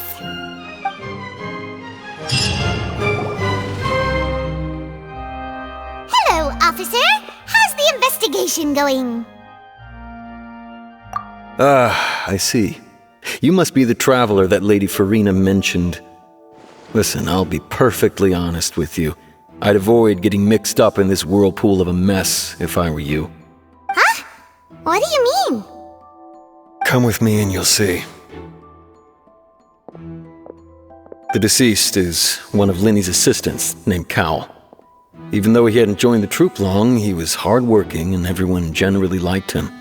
The assistants are usually in charge of setting up and inspecting the props, as well as assisting with the show and keeping the crowd engaged.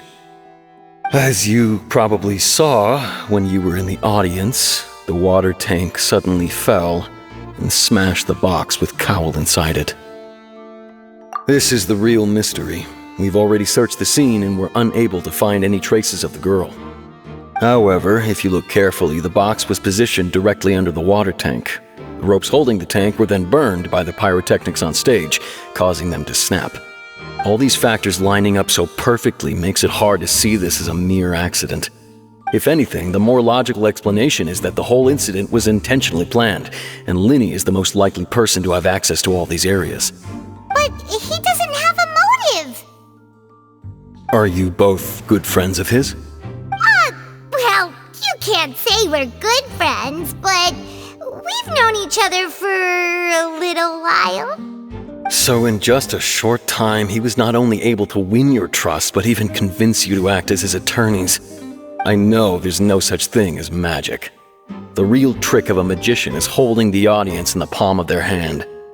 I've seen a lot of cases, and I can tell you that people are the least reliable kind of evidence. Sorry, I tend to be pretty straightforward. Just know that I'm warning you for your own good. Anyway, you may investigate the scene of the crime yourselves if you're curious. Who knows, maybe you'll be able to come up with some new evidence. I see that you're investigating the area. Well, it just so happens that I'm interested too. If you find any new and interesting leads, be sure to share them with me, alright? We don't have too many thoughts yet. Then why don't I tell you my hypothesis first? The way I see it. And I'll start it with that loud thud. The thud? Oh, you mean the sound that happened during the countdown? Yes, exactly. It wasn't terribly loud, but I suspect that most people heard it. It's just that everyone was awaiting the results of Linny's trick with bated breath, so no one paid it much mind. But now that the incident has happened, the thud has become an important clue. That makes sense. So, what do you make of it? I'm of the opinion that it may have been the sound of Linny's accomplice. Lynette, perhaps, jumping atop the water tank or something like that. And when the pyrotechnics went off, she cut the rope, sending the water tank crashing down. But wasn't the noise we heard too loud for that? Perhaps the balance wasn't right, leading to a particularly rough landing. Oh, that's true. I suppose I must reconsider. That does remind Paimon, though. What was with that sound? Hey, you! Yes, both of you! Over here! I've been keeping an eye on you for a while now. Huh? You mean us? That's right. If I'm not mistaken, you're also among those who wish to cut down the thorns and pursue the truth. No. And by the looks of it, you're not from Fontaine. Well, you're right on the moor about that one, but who are you? Have you never heard of the Spina di Rosula? From mediating disputes and providing protection to solving conundrums, you name it, Spina di Rosula does it. And I, Navia, have the honor of being its renowned president. Though those who play by our rules call me boss. I'm Silver, her attendant. Pleased to meet you. And I'm Melus. Demoiselle's various daily needs and affairs are under my purview. Huh? Boss? Demoiselle? What gives with the names? Well, I am the second generation president. Melus and the others are still used to my previous title. My apologies, Demoiselle. Should you prefer, boss, I will endeavor to use that instead. No need. You don't have to call me boss. Just Navia is fine. Okay, if you say so. Not that we're members of Spina di Rosula anyway. All merely trifling details. Never mind. Now, back to the situation at hand. That's right. I've always kept an eye on the serial disappearance cases. My interest stems from a matter back from my father's time.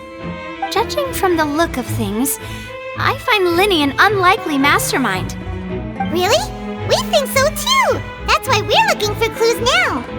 But how did you come to that conclusion? Intuition, naturally. My unparalleled intuition. Noirceur was quick to point the finger at Linny without any decisive evidence whatsoever, wasn't she? But that's not uncommon for her. If you remember, the Justice had to interrupt her and ask if she was pressing charges just to keep her from getting carried away. Anyway, a trial begins the moment someone levels charges. And, of course, there was no way Farina was going to back down in that situation. Sounds more like you just don't trust the Hydro Archon. Well, what's your opinion? I must admit that she can be interesting at times, but liking her doesn't mean that I'll blindly agree with her. All right, I've answered your question. Now, it's time you answer mine. Wait a minute, did that answer count? Well, I say it does. But don't worry, you won't hear any pointless questions from me. In your opinion, do you think it's right to treat a trial like it's an opera? Well? And why would that be?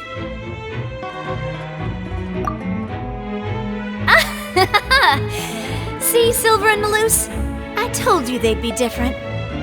Most astute of you, Demoiselle. I too think that the Traveler's response was most excellent.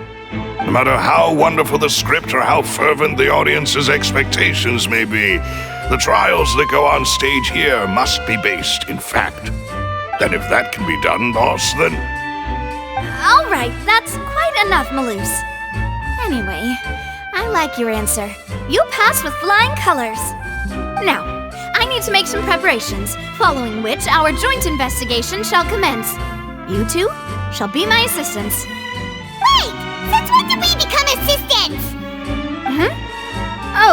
Well, I can be the assistant, sure. Or your companion, if you like. I'm really not that fussy. That's more like it. Far be it from me to brag, but I believe that Demoiselle's intuition will be instrumental in uncovering the truth. You wish to save a friend from false accusations, and we wish to unravel the disappearances. In this sense, our goals are aligned. You have a point. You're quite the talker, aren't you, mister? And what about you over there? What do you think? You seem like you've got something on your mind. I have nothing to add. Oh, alrighty then. We'll be making some preparations first. Just be sure to let us know if they start revealing Lenny's tricks. Thanks!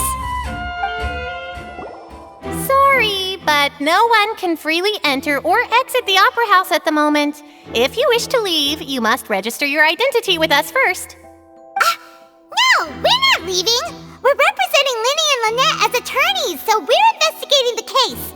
Were you always guarding this entrance? Yes. After the Chief Justice gave the order, everyone coming in or out must undergo a strict inspection. So, the missing girl couldn't have left from here. At least, not from that point on. I doubt there was much opportunity then, either. How can you be so sure, Well, because I was in charge of security near the entrance at that time. I couldn't see Linny's performance from here, which was quite a shame. Just my luck. But still, I did not abandon my post, and I stayed put no matter how loud the applause was. If someone had so much as even approached the door, I would have noticed it, let alone if they had tried to leave. We Melusines are good at that sort of thing, you know. So, it's safe to say the girl couldn't have left through here. Alright, thank you for your help. This will be useful info.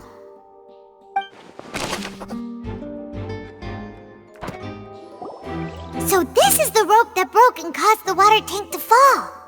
The rope looks pretty durable. How can it be burned through so quickly by fireworks?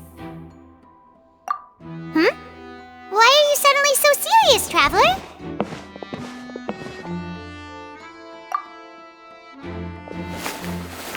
Whoa! Look! This bit is made from different material! Most of it was burned away, but there's still a little bit of it left. So if a rope meant to hold something was made with that kind of material in it, then that means... Wait! Why don't you write all this down? Let's take notes!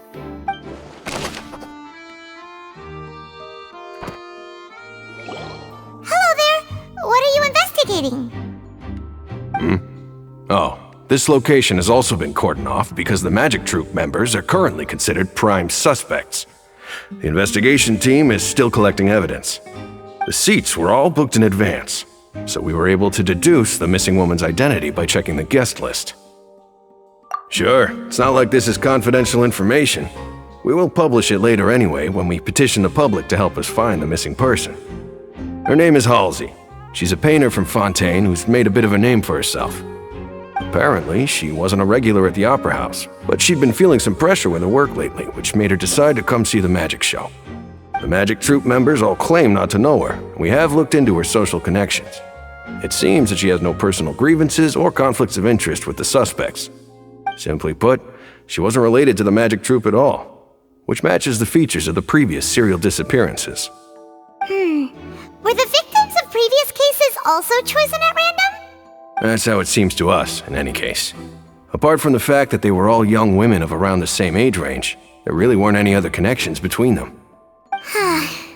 Okay then. No need to be so formal. If you do happen to see the missing girl, please be sure to contact us. It is of utmost importance that we get to the bottom of these disappearances.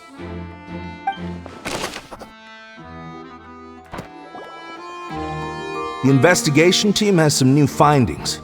Turns out there's an issue with the random number selector after all. See, I told you. What if the machine picked some big guy's seat?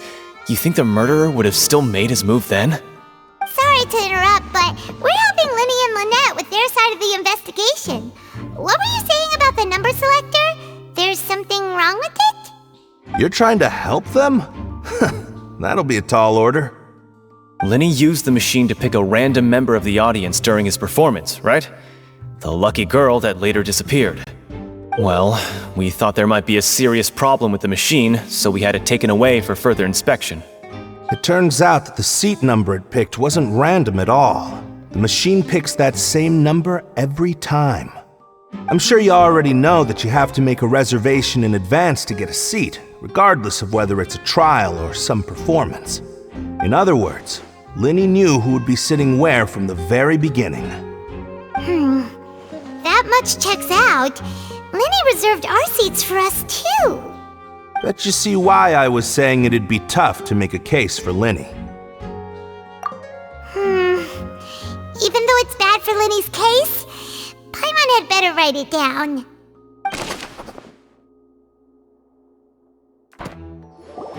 Understood.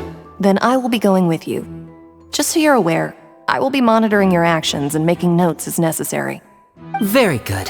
Thanks for being so agreeable. I'd pull a rose out of my hat as a gift for you if I could. You may spare the pleasantries. I'm just doing my job. You've arrived. Who's this? Me? I'm Spina di Rosula's guardian angel. If you've got a problem, I've got the firepower. Sorry, I got a little carried away there. Call me Navia. I'm a partner of theirs, and will be helping investigate this whole situation. And these are my companions. Would you mind if they join as well? Fine by me. Oh, new helpers? I would be most grateful. Well, let's just say we're tagging along. It's not every day you get to see the secrets behind magic performed on such a large scale. I appreciate your kind interest. Come with me. We'll be heading below stage. Huh? Below stage? Yes, a world of secrets is hidden beneath this magic box, prepared specifically for this switcheroo trick. But before I reveal everything, you should have a look first. Notice anything strange here?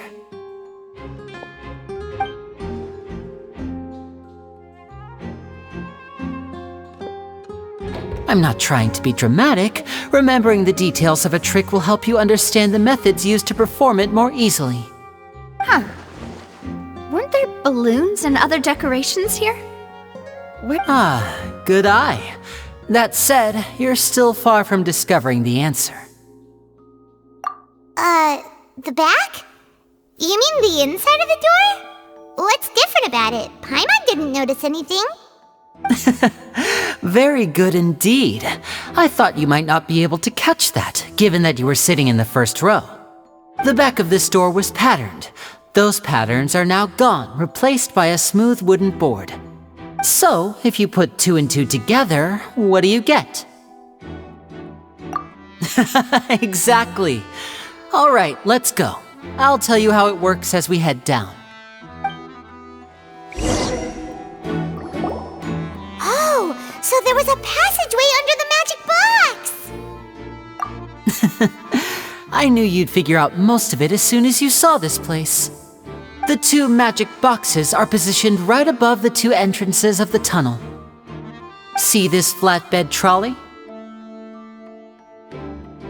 The box with the lucky audience member in it would be shuttled over to the other side using the trolley. This trolley can raise and lower and even rotate, ensuring that the box will face in the right direction. I see. So that's the purpose of the box inside another box. Precisely. The inner box would descend after the audience member was put inside and be moved along the trolley, all while the outer box would remain on stage as if nothing had ever changed. So that's how you did it! Once the box was lowered, the trolley would store some energy through this device here, with which it would complete the rest of the steps.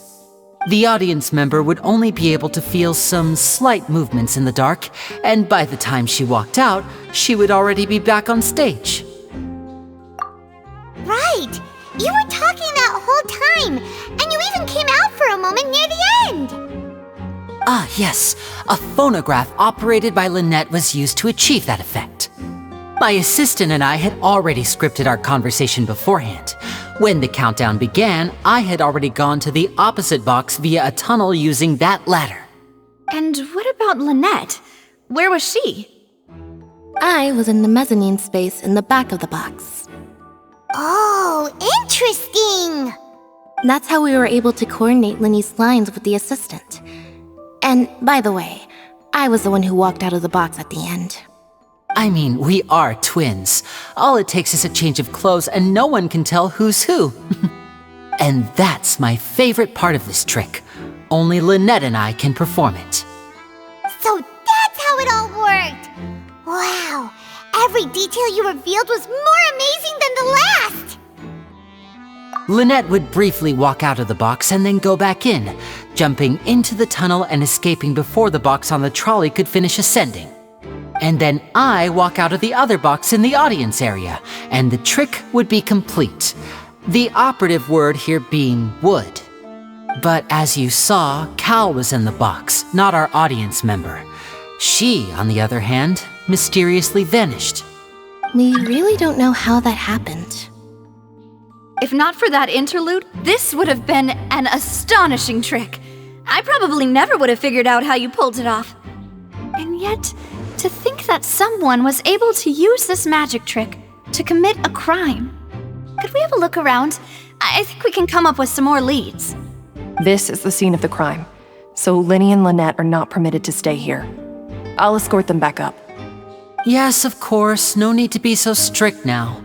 I won't disappear into thin air, you know. Thanks, everyone. We're counting on you.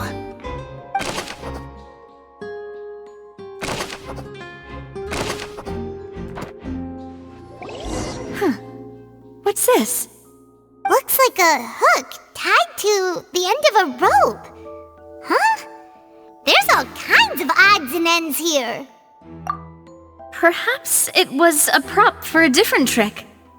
But why would it have been left here? Whatever it is, let's make a note of it first.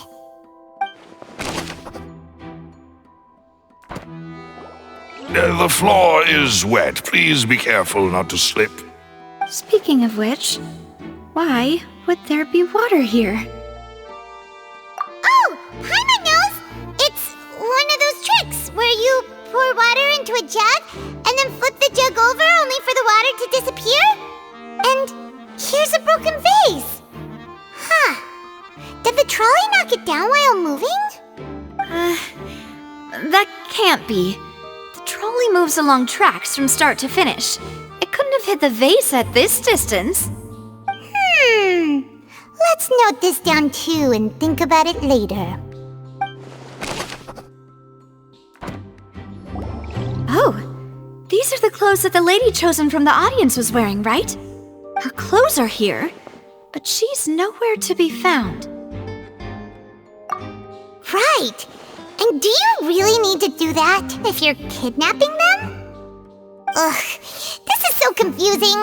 Paimon doesn't want to be a detective anymore.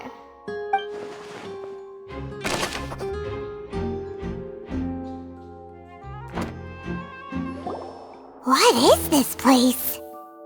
It seems someone could fit through here. Huh. Could this have been the suspect's escape route? Alone, perhaps. But if they had to pull another person with them, the space would be too narrow. But there are no other ways in or out of here.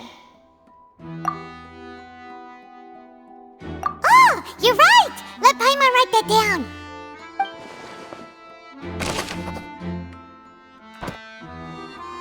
Well, we've ascertained the state of the crime scene. Let's find a place to sort out our findings once Malus returns. It seems to me that there are several things that don't add up here. Apologies for the wait, demoiselle. So, what did the guards say? Did the criminal escape through the vent? They believe the odds of that are very low, since the vent leads to the Opera House's basement. The guards have checked the area carefully. No one left through the basement during the performance or after the incident, and no one was found hiding there. So the tunnels become like a secret chamber then! You know, like the kind you usually see in novels! The plot thickens. How Halsey's disappearance and Cowell's death are both quite inexplicable. No wonder Farina was so confident in her accusation.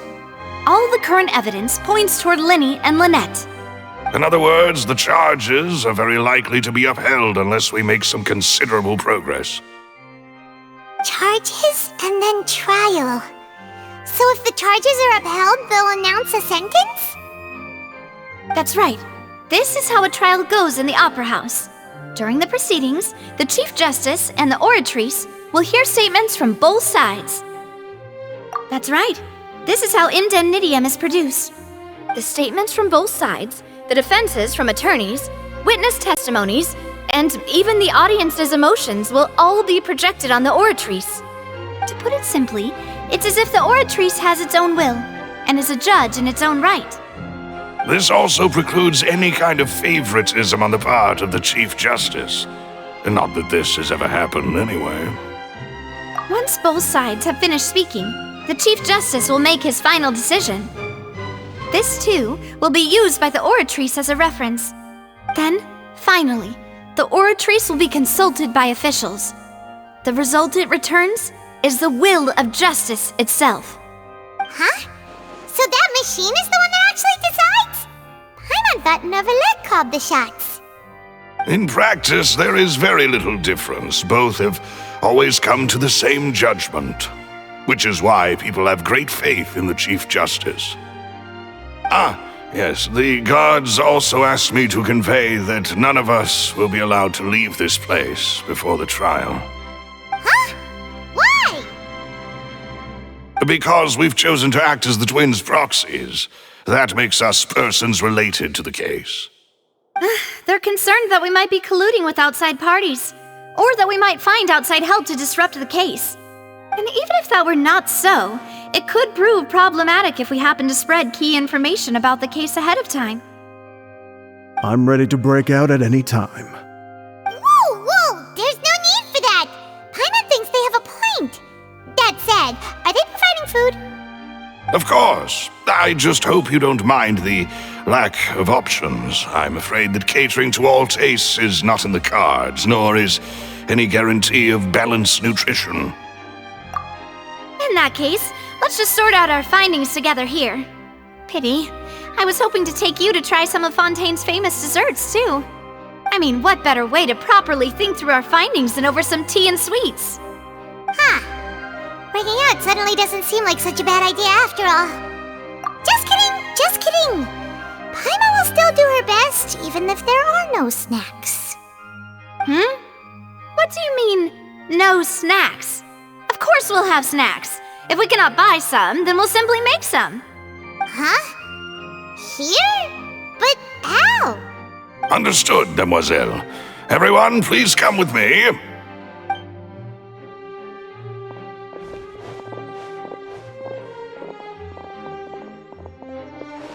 Wait, you're carrying a portable stove with you? Yes, I must be prepared to meet the Demoiselle's baking needs whenever the fancy strikes her. I have eggs, sugar, and almonds at the ready. Good work, you two. Then I'll get to it. Please sit tight for a moment. You'll get to taste my awesome snacks soon enough. These three are quite the interesting group.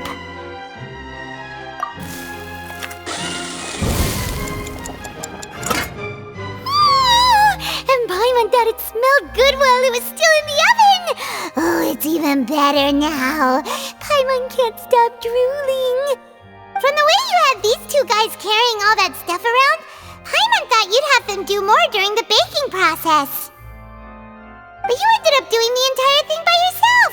Beating the egg whites, grinding almonds, everything! I was applauding. And I was giving encouraging smiles. Paimon was just thinking, aren't you worried about getting your fancy dress dirty beating egg whites and baking like this? Well, I don't think it's carved in stone anywhere that fancy ladies can only read books, sip tea, ride horses, and play the piano. I just really enjoy making snacks. Don't underestimate beating egg whites, by the way. It's a real arm workout. You also need to beat them to just the right consistency, or your macarons will crack. Anyway, give these a try, fresh out of the oven. There's 3 for each of us. Only 3? Well, eating too many sweet treats might send all that sugar to your head. You wouldn't be able to think clearly about the case on a sugar rush, would you? Tea is ready to be served as well. This is Demoiselle's favorite, strong black tea with a floral fragrance that clears the mind and lifts the spirit. No need for concern, I'm merely doing as I should.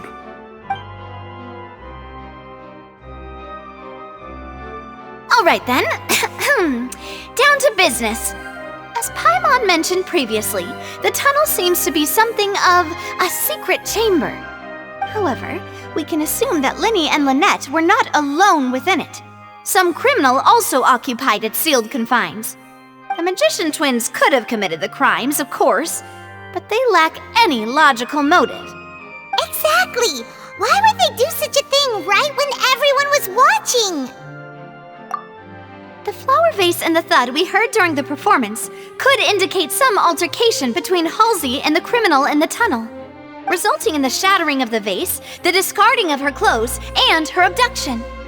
Perhaps the criminal thought that since she was chosen from the crowd, she would be too easy to identify if she was still wearing the same clothes. Paimon thinks that makes sense, but the real trouble is... True.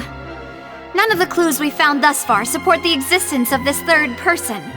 But the only people left to consider are both technically victims, whether it's the missing girl, Halsey, or poor Cowell. Huh. Could Halsey have secretly made modifications to the magic props in order to murder Cowell before making her escape? That's right. And even if she had tampered with the setup, she would need to understand the entire trick to pull it off. Nor does she have any motive. The guards said that she has never had any dealings with the Magic Troop's members. Were we not thorough enough in our search? From the sound of things, this is turning into an impossible case. Your macarons are amazing though, Navia. They smell great! They're nice and crisp and super sweet! They are my specialty after all. And I see you've already had 5 of them. What? 5? Oh, that can't be right. Paimon only counted 3, honest! Please don't worry about it. At my age, a few less sweets might actually be a good thing. No. Being greedy is one thing, but Paimon knows how to count. Besides, Paimon knows that if she ate too many, then others wouldn't have enough. Wait, even you don't believe Paimon? How could you? If Paimon ate those 2 extra macarons, then may they turn into stone in her stomach! All right, we get it. Well, I suppose one of us might have gotten too engrossed in our chat and eaten them by mistake. No big deal. Maloose, set up the stove again if you would. Huh? What are you doing? Making sure everyone gets 3 macarons, of course. Exactly. We don't want to trouble you. As you wish, Demoiselle. And I have the egg, sugar, and almonds. Well, this really is your hobby, huh?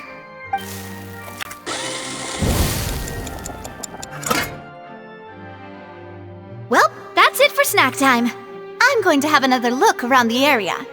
I don't know what we're looking for yet, but we've still got some time. As attorneys, I suggest the 2 of you think the case over again.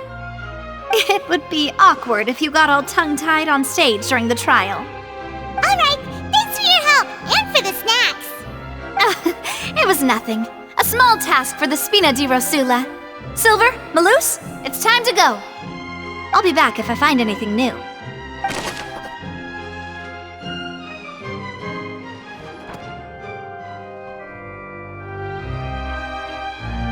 What do we do? The whole situation is so confusing. Good plan. Impossible things don't just happen. We'll get to the truth one way or another.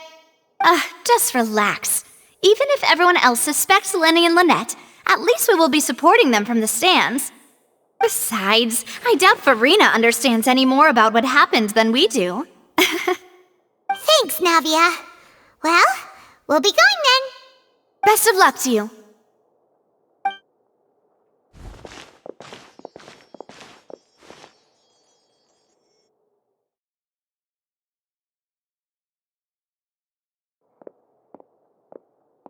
Ah, finally, you're back.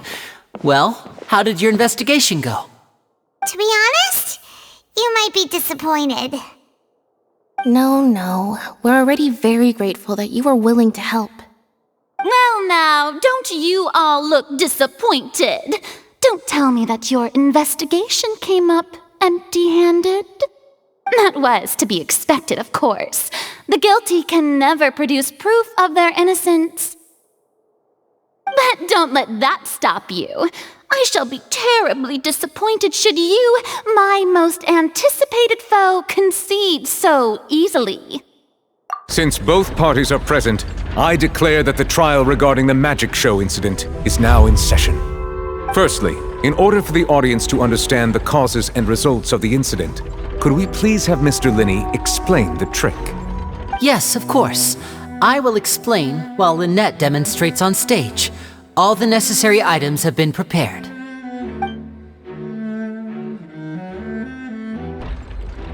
Thank you, Mr. Linney. In that case, I take your statement to be that you ran to and remained hidden within the magic box in the audience stands once the trick began, and thus could not have committed the crime. Is this correct? Yes, that's correct, Your Honor. In that case, I call upon the prosecution. Lady Farina, do you wish to refute his statement in any way? Why, of course I do. Allow me to take the first shot and break this case wide open. Mr. Linney is clearly lying. There is no way you could have been in the box the whole time if you were to abduct Halsey and murder Cowell. In fact, I'd say you were hardly in that tunnel at all. That is simply your hypothesis based on the presumption that I'm guilty. Oh, is that so? And if I may ask, what did you hear while you were inside your box? The roaring countdown of the crowd, of course. That's how I kept track of the time and built anticipation for the finale. And you didn't hear anything else at all? Nothing that might leave an impression of any kind? No, nothing. I see. But when the count reached 30 seconds or so, there was a thud. One so loud that I believe practically everyone heard it. Huh? Hey, hang on! Something's not right here. Yeah, I'm sure he could have heard a noise that loud from inside the box. I was right by the box and I definitely heard the thud. Look at those scales. Could those mean... Well then, ladies and gentlemen, allow me to use the words of the magician himself. You never know what can happen in the blink of an eye. Indeed, it seems his alibi can also collapse in the blink of an eye. Of course, I have armed myself to do far more than smash your alibi. Confidence cannot go unfounded, and my foundations are rock solid. Tell me, aren't you and Lynette actually from the House of the Hearth? The House of the Hearth?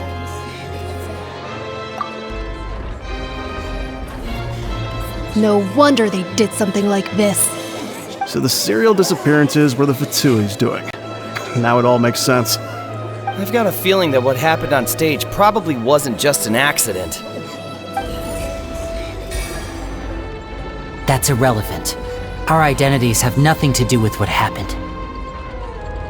Indeed.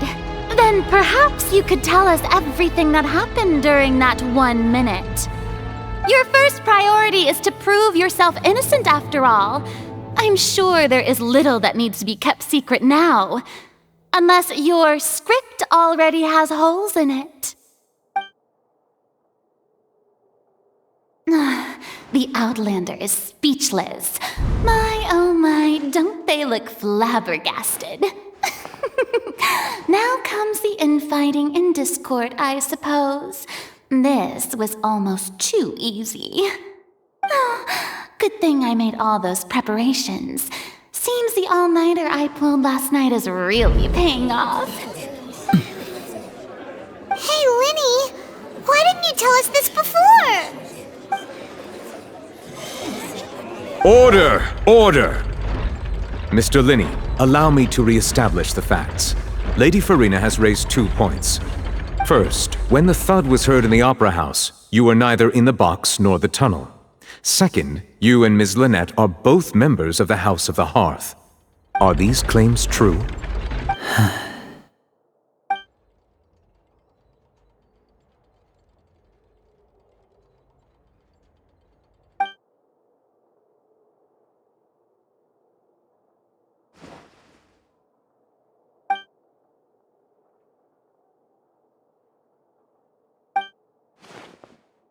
Please answer my question, Mr. Linney. I'm sorry. Yes, they're true, Your Honor. I knew it! Well, that's it. We might as well move on to the sentencing already. What should we do now? Granted. In that case, what is your request? Is that really necessary? They're already as good as guilty. The defendant deceived their own attorneys. What is there left to discuss? Order! Order, I say! Your request is reasonable, and we shall adjourn. This trial will reconvene in 1 hour. So you would stick to Mr. Linney's defense even after knowing what you do now? You certainly have more professionalism than I thought. In that case, my dear audience, let's allow the joy of victory to steep for a little while longer.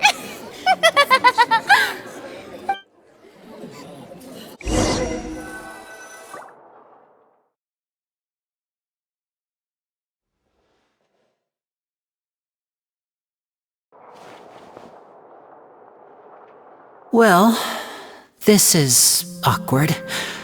I didn't think the Hydro Archon would dig all that up. I'm sorry, Traveler and Paimon. Yeah, sorry. Paimon doesn't know where to start. We trusted you two. We based our entire reasoning on the assumption that you weren't bad guys. Not to set the wrong tone or anything, but Paimon's really mad! I'm very sorry. I know you're angry, and reasonably so, but please, let me explain. I know you've clashed with the Fatui several times before. I wouldn't be surprised if just hearing the word is enough to make you upset. But our organization is very, very large, and the Harbingers have very different personalities and goals. Right now, we want to save people. As many as we can. That's right. I'm sure we're on the same page when it comes to this nation and the disaster that its people might face. I knew if it weren't for our respective identities, we could become good friends. That's why I didn't wish to flat out lie to you, but chose to hide some details instead. The truth is very important, but being completely transparent about everything would see us spending more effort than we need to. Right. So, you be the judge. Heck, if I were you, I fear that I'd even struggle to trust me at this point. You met a Fatus who works as a magician, a trickster by trade. All by coincidence, too. But still, I'm asking you to trust me. I am no criminal. At least, not in this case. Sorry. Please forgive us. Well, you both say that, but... Right. Let's hear your answer first, and no lies now! Of course. I'll answer any question you ask. We've been trying to find out how the Oratrice operates. We want to know why it has a consciousness. Why can it deliver sentences accurately? During our investigations, we learned that the machine's core is beneath it. From that moment on, Lynette and I have been designing this box swap trick, with the objective of getting close to the core. Is that why you needed a whole minute? That's right.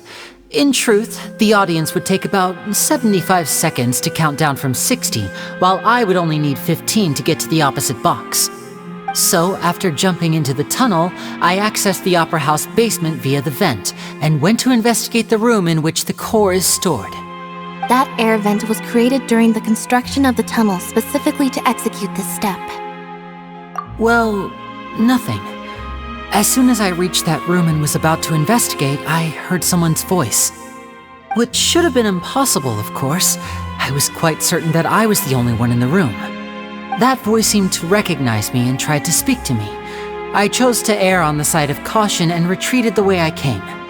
On the way back, I saw the broken vase and the clothes on the ground, but the countdown was almost finished, so there wasn't time to give it any thought. After that, the homicide occurred just as you saw. Well, that explains why you didn't hear the thud. Because of that prophecy I told you about, of course. We must know all we can about this nation's secrets in order to deal with that prophesized crisis. That's the only way we can save everyone. So, there you have it. The whole truth. I swear, I didn't hide anything from you this time.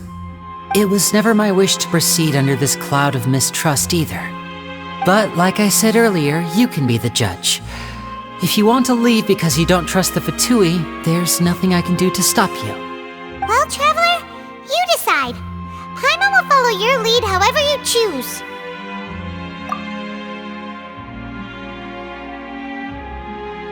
Okay, thank you. Thanks for giving us a chance.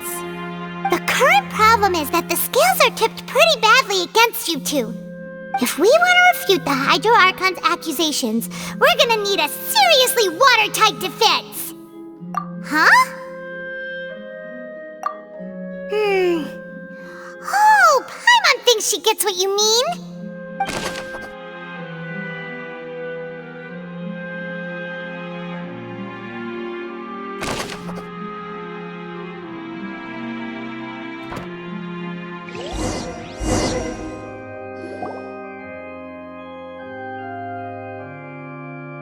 Both parties have returned to their positions. Let us continue the trial. When last we left off, Mr. Linney acknowledged the new evidence presented by Lady Farina as fact. Therefore, Lady Farina may continue stating her reconstruction of the events. That took long enough. Now then, if everyone would lend me their attention. At this stage, let's revisit that scene from Linney's perspective. As the countdown began, he entered the tunnel. When the flatbed trolley passed, he opened the box and got into an altercation with Halsey, which caused the loud thud. He did not realize that this sound could be heard by everyone in the opera house, which is why he claimed earlier that he could not hear the sound. Finally, he used the vase to knock her out, before making her change clothes to prevent others from recognizing her. At this time, Cowell arrived in the tunnel, having heard that strange noise, and caught Linney red-handed. So Linney proceeded to knock him out too before stuffing him into that box. Afterward, Linney passed the unconscious Halsey to his accomplice through the magic box in the audience stands, before operating the devices such that Cowell's death would be ruled an accident. And there you have it.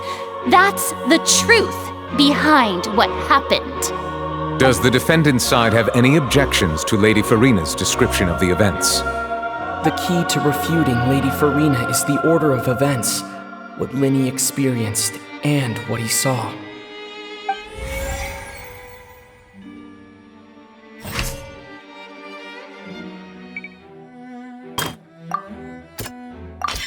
According to Linney, he left via the vent after entering the tunnel. He couldn't have had that altercation with Halsey. Linney went to the room that contains the Oratrice's core. This is the actual truth. Linney did not take part in the underground altercation. He only witnessed traces of the aftermath. Attention! Ace Detective Paimon has something to say! When the countdown started, Linney did indeed go into the tunnel. But he he immediately used a vent to access the Opera House basement, which is where the underground core of the Oratories is stored. Once he reached that area, he heard a voice in what should have been an empty room. Since he felt something was amiss, he returned immediately. The crime scene had already developed by the time he reached the tunnel again, and in order to complete the magic trick, he did not remain there for any length of time. Finally, he reached the surface, and that was when the accident happened from his point of view. Therefore, he's innocent!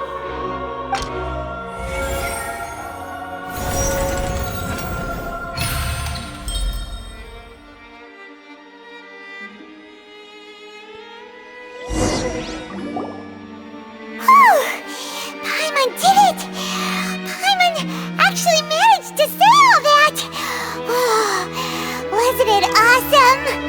In other words, you believe that he knew nothing of the incident?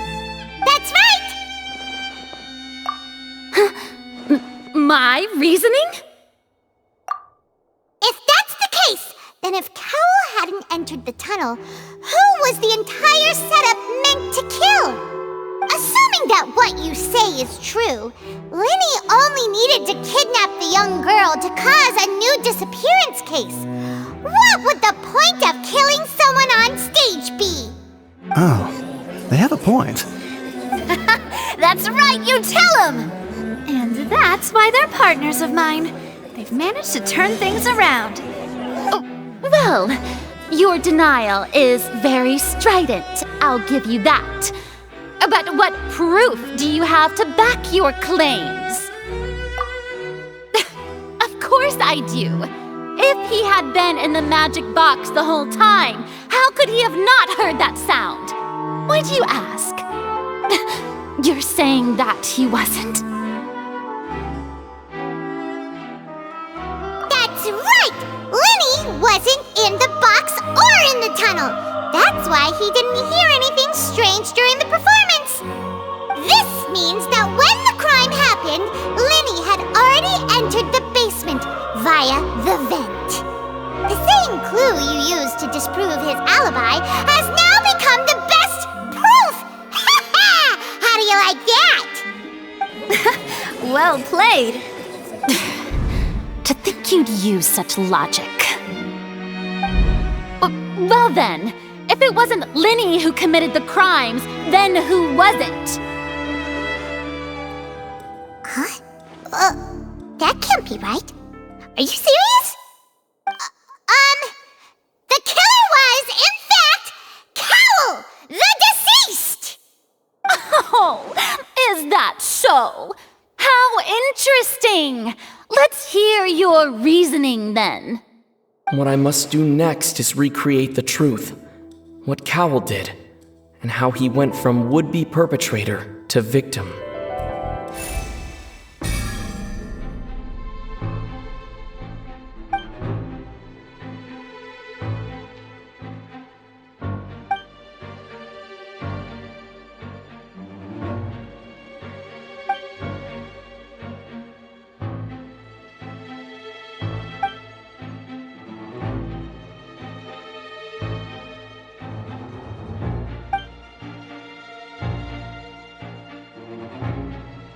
What's wrong, Traveler? Are you still having trouble figuring things out?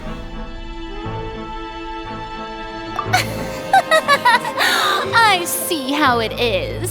So this was all just a bluff. And here I thought you had something to show for it. But it seems you're still far from the truth. Look, since we're at a dead end, why not consider a different track? Just like the trick as it transpired, the end result must have been utterly different from the magician's initial design. If only we knew how Halsey disappeared. Well, that would be nice, but the tunnel only has 3 exits, and none of them seem very likely. And it's not like this is a magic trick where you can just make a real live person disappear. You know, like you did from that water tank, Lynette.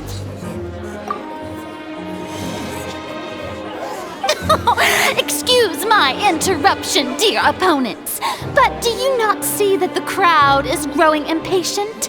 There is no greater sin in this opera house than an awkward delay in the performance.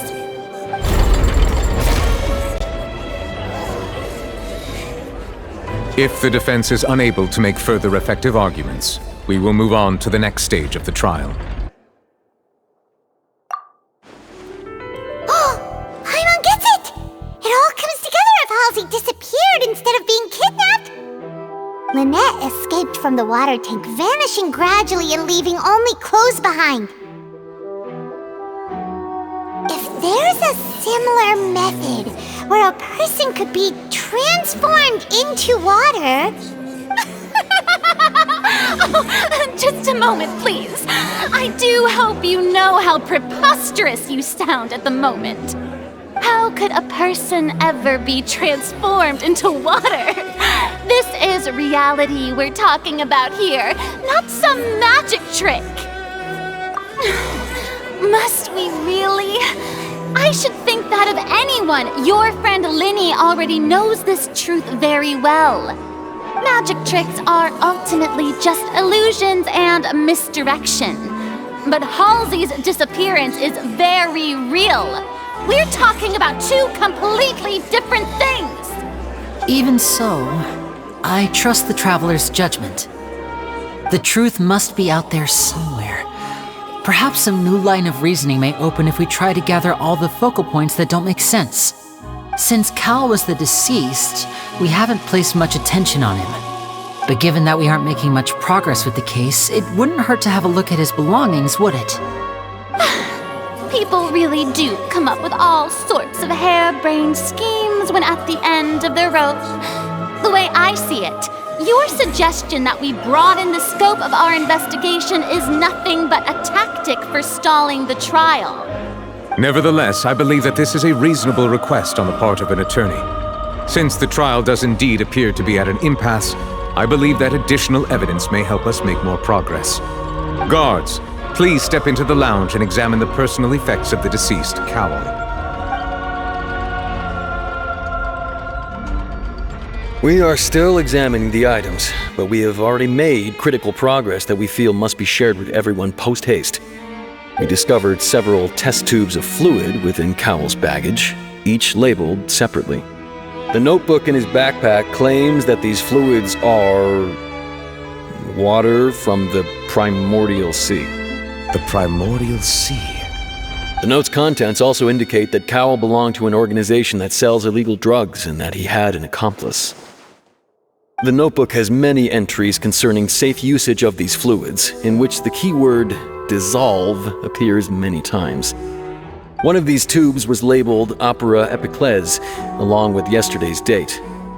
It is empty. The notes also state that these dissolution properties work exclusively on people from Fontaine. It's likely that Halsey was chosen as some sort of test subject. As such, we believe that the defense's hypothesis is, in fact, supported by sufficient evidence. You gotta be kidding! People dissolving into water? Could something so ridiculous actually be true? Wait a moment. This reminds me of a certain prophecy, but it's just a coincidence, isn't it? Huh. If people can become water, does that mean that the water tank's real use was as a means to hide water stains? And if Cowell was targeting that girl... Wait just a minute. Could that mean... You two, with me, quick! Demoiselle, wait! What about your partners? Let's go. Just trust me. Order! Order! It is undeniable that further examination of the deceased's personal effects has yielded some surprising results, but we cannot yet verify the veracity of these clues. Still, let us assume that these clues are indeed authentic, albeit with the understanding that Ms. Halsey has yet to be found. Guards, please continue examining the items along these lines. Mr. Linney, it appears your hypothesis is supported by the evidence, so please continue speaking. Of course. Thank you, Your Honor. If we uphold this hypothesis, I believe that many of this case's seemingly unrelated clues can be connected together. Right! Like the metal hook! That one didn't make sense at all. Let's think about this. Cowell's methods must have something to do with that water from the primordial sea?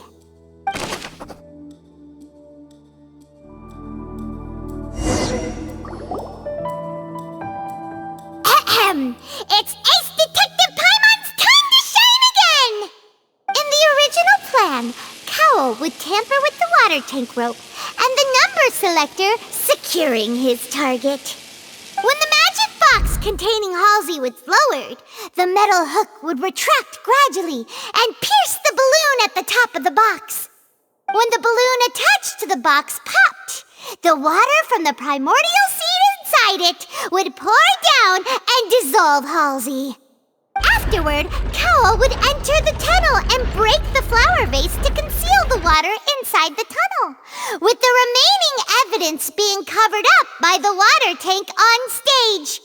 But he encountered something unexpected in the tunnel and wound up being fatally hit by the same water tank he meant to use to cover his tracks.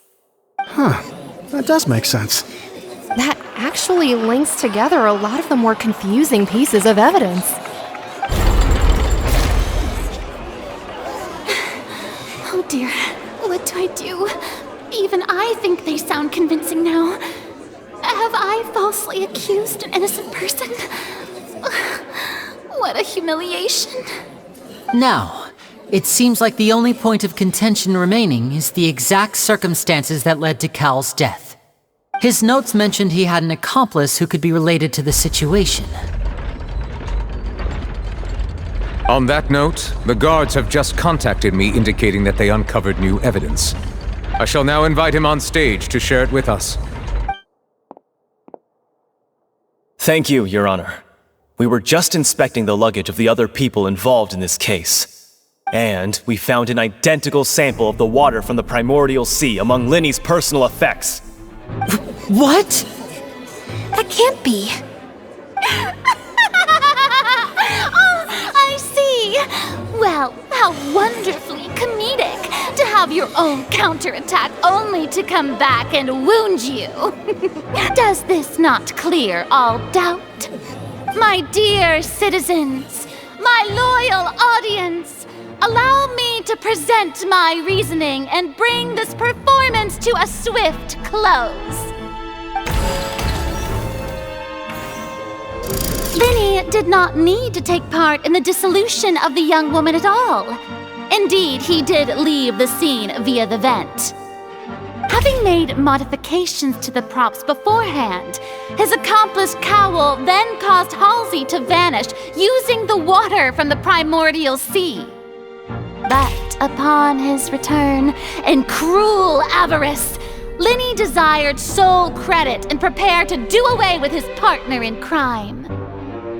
Ultimately, he knocked Cowl out, and the tool meant to cover the crime up also became a murder weapon. Now, as much as I regret having come to such a viciously straightforward conclusion, it does seem that the famed Fatui is quite the cold-blooded and ruthless organization.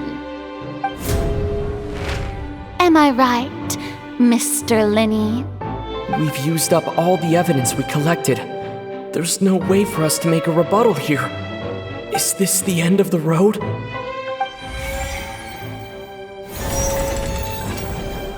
Oh no! Paimon can't think of anything either. It doesn't look like there's any way around this. Seems using the water as new evidence was too good a move. Why did this have to happen now? I think we've all seen enough now, and we have ample witnesses to my flawless reasoning. I believe this is indeed the finale. Now then, my good, noble Chief Justice, should we not, in your view, move... Excuse me, everyone, but I must interject. Miss, I must ask you not to shout and to respect the ongoing legal proceedings. Oh, come on. Don't be hasty. I have a good reason for interrupting, you know. Now, would anyone here like to take a little break from all this debate and see a little magic? I'll show you an amazing trick, One that can bring a young woman who has disappeared back in the flesh, right before your very eyes. Please, do the honors, Mr. Linny, if you would be so kind. What in the world is she saying? No offense, miss, but miracles like that are beyond my scope as a magician. Come on now, don't be silly. Magic is all about misdirection, isn't it? It often conceals the truth while presenting a fascinating illusion.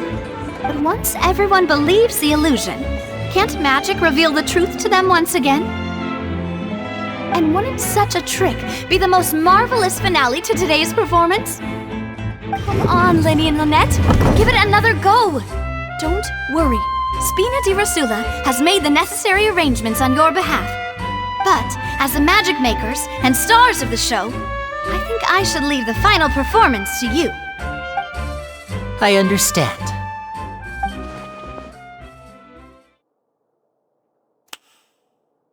And voila!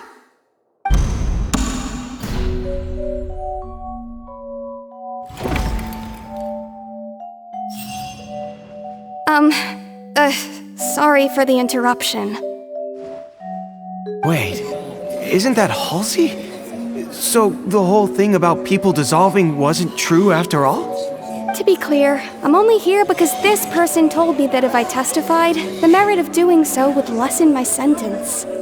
I was hiding outside this room listening to the proceedings because I was afraid that I would be the one put on trial. I was just feeling happy that no one had noticed me, and then before I knew it, she caught me. That'll teach you to underestimate us three. Where should I begin? I'm sorry. I'm the one who killed Cowl. I admit it. What? Why? Firstly, my name isn't Halsey. It's Lillian, and I'm originally from Mondstadt.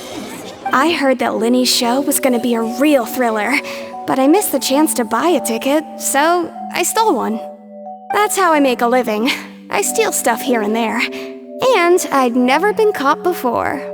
But I was noticed at the harbor a few days ago, and I barely got away.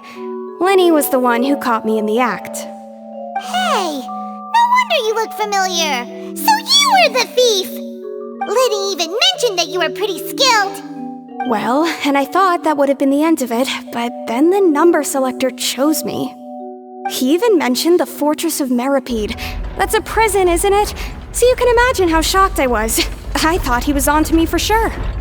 So I played along with the show while looking for an opening to flee, but then I got water poured on me for no reason, and then someone jumped into the tunnel to nab me. I wasn't going to take that lying down, so I knocked him out and stuffed him into the box. There was nowhere to run from there, though, so I had to change my clothes and hide in a box containing performance costumes. I slipped out after the first guard arrived at the scene and continued hiding inside the opera house. Can a person even hide in there? But I swear I didn't know that the water tank would fall down. Really, I swear it. Had I known that, I wouldn't have put him in the magic box. I may be a thief, but I'm no killer. Well, that makes everything pretty clear now, doesn't it? This time, we need to tell the entire story from Lily-Ann's perspective.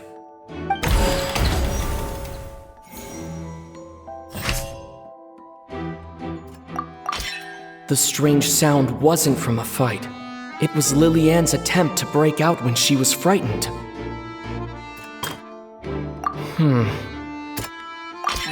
The flower vase was not broken to cover anything up, but it was smashed during the struggle between Lily-Ann and Cowl. Lily-Ann was afraid that she would be recognized if she left, so she changed clothes and hid, biding her time. Just what one might expect of an experienced thief. And it's Ace Detective Paimon time! Having been selected out of the blue, Lily-Ann panicked. Her panic only intensified after she entered the tunnel and had water poured on her head. So she kicked the door open, producing the thud we all heard. Hearing the commotion, Cowl leapt into the tunnel, only to discover that Lily-Ann had not dissolved. He did not know that Lillian was not from Fontaine, but was a thief who made her way in by stealing a ticket. Mistakenly believing that the water from the primordial sea needed time to take effect, he tried to force Lillian back into the box. The two broke the flower vase during the struggle, but Lillian came out on top, knocking Cowell out and putting him in the box. With no way of escaping, she changed her clothes and hid in the costume trunk until the performance ended.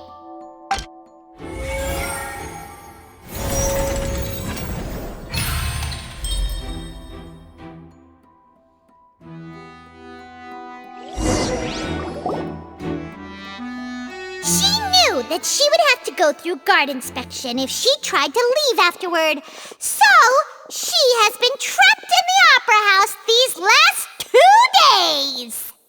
She had already become desperately hungry by the time we were chatting over macarons. So, she swiped 2 of them right under our noses. Talk about a sneaky thief. At this point, all the events that happened in the tunnel have now come to light! Ah, so that's the whole story. Bravo! Bravo! Now then, Lady Farina, do you wish to speak against the defense's statements? Please answer the question, Lady Farina. Also, if I may add, the trial has not yet ended. As such, I request that the prosecution not leave the room before the proceedings have concluded. What, are you reading my mind now? No, I have no further arguments. I admit defeat. But really, could you at least have left me with some dignity? Wow, look at that! She's like a deflated balloon now. If there are no objections, then as the Chief Justice of Fontaine, I shall once again repeat the full sequence of events. The actual perpetrator of the serial disappearances, Cowell, selected his next victim from the audience reservation list. With some modifications to the selector, he could ensure that the pre-selected young woman would be chosen. To cover up any evidence while committing the deed, Cowell thought of allowing the water tank to fall, which would conceal the water left behind after the young woman was dissolved. He also tampered with the rope suspending the water tank, using the fireworks at the end of the performance to cause the tank to drop and hide the watermarks. He poured the water from the primordial sea into a balloon during the preparation of the magic box and stuck it to the box's lid. Finally, he passed the prepared hook on a rope through the gap in the magic box's door when bringing the young woman to said box. When the magic trick officially began, the box containing the woman was lowered into the tunnel, tightening the hook rope and bursting the balloon containing the water. If all had gone to plan, the young woman would be dissolved at this time. However, Lillian was not from Fontaine and thus fled the box with a loud noise. Realizing that there was trouble, Cowell entered the tunnel and met Lillian. Thinking that the waters had not yet taken effect, he decided to proceed. However, his opponent was more capable than he thought, and he was overcome, knocked unconscious, and placed into the magic box, and thus became his own final victim. Lillian, according to her own statements, then changed clothes and hid until the performance ended, before hiding in other parts of the opera house. As for Linny, he was in the underground structures within the opera house, and was thus ignorant of these happenings. From this reconstruction of events, we can conclude that Linny, the accused, is in fact innocent. While there is much in Linny and Lillian's conduct that should still be investigated separately, this case at least can be handed over to the Oratrice to make the final decision.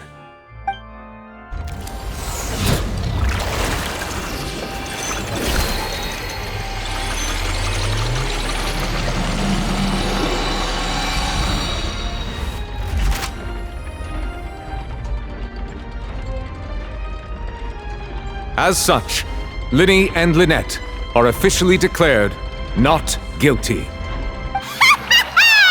Victory for Ace Detective Paimon!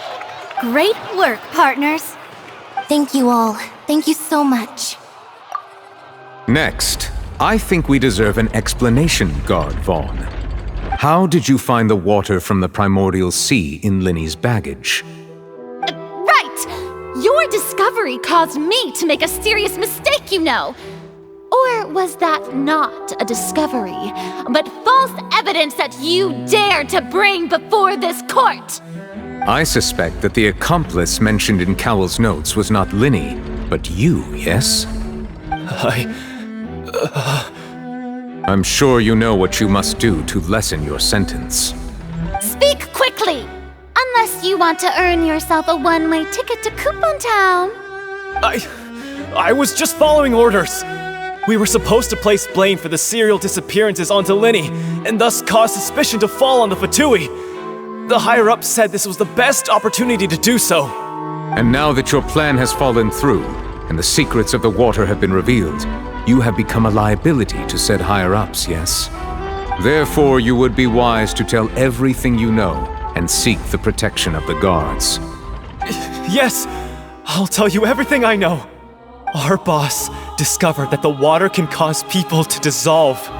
It can also be made into a potion, which when extremely diluted, can cause people to experience unforgettable exhilaration. We've been in this business for a while now, and have made decent mora off it. The disappearances were also the boss's idea. I mean, this is the boss we're talking about.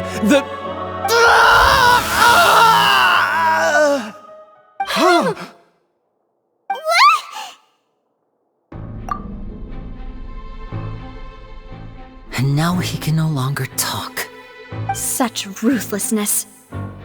I shouldn't have expected any less of them. An outrageous act. All present, please submit to inspection immediately.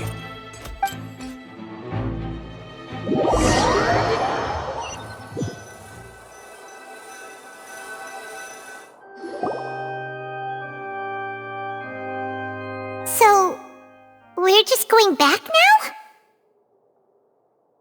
That's true, but... Traveler, Paimon! Please wait. Linny... I know you may not want to speak to me right now. Maybe you don't even want to look at me. But still, let me thank you again for defending me to the end, even after you learned that I'm a member of the Fatui. I guess. But regardless, I'd like the opportunity to set things straight. I didn't approach you with any ulterior motives or ill intent. I've spoken to you as myself, just plain Linny this entire time. As for why I'm a Fatus, it's because the goals of the House of the Hearth align with those of an orphan like me. That's all. That was how Father, who you might know as the Knave, approached recruiting us back then too. A knave? The one who controls the House of the Hearth? She's your father? That's right. And since we're here, I was wondering, would you mind hearing a story? It's about my past. Back when our parents first died, Lynette and I were left wandering the streets. To survive, I took to surreptitiously observing an older street performer who did magic. It took me several days to figure out how he pulled off his amazing tricks. I took my sister through several streets until we found a crowded corner, and we began to perform magic tricks there. To my surprise, we proved to be pretty popular, and we could at least stop worrying about where our next meal would come from for a time. But I didn't want my sister to remain a street rat together with me forever. Before long, an aristocrat came to me and claimed that he wished to take us in after watching my performances. So you went from orphans to nobility just like that? That was how we felt at first too. As if fate was on our side and we could say goodbye to those painful days. But I gradually discovered that while we were called foster children, he was really after my talent for magic tricks. He would constantly take me to all sorts of banquets to garner attention, which he would then use to expand his social circles. That doesn't seem too bad either. Better than roaming the streets at any rate. It took a while for me to realize just how dark his heart really was. after one particular performance at a banquet, I discovered that Lynette was not on the same return vehicle as me.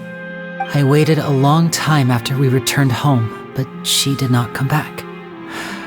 I went to that noble's bedroom and asked him about her whereabouts. The answer he gave me was, she caught the eye of the most eminent person at the banquet, so I sent her over as a gift. I mean, you'll be able to perform your magic regardless of who your assistant is, yes? Oh no. So he was gonna...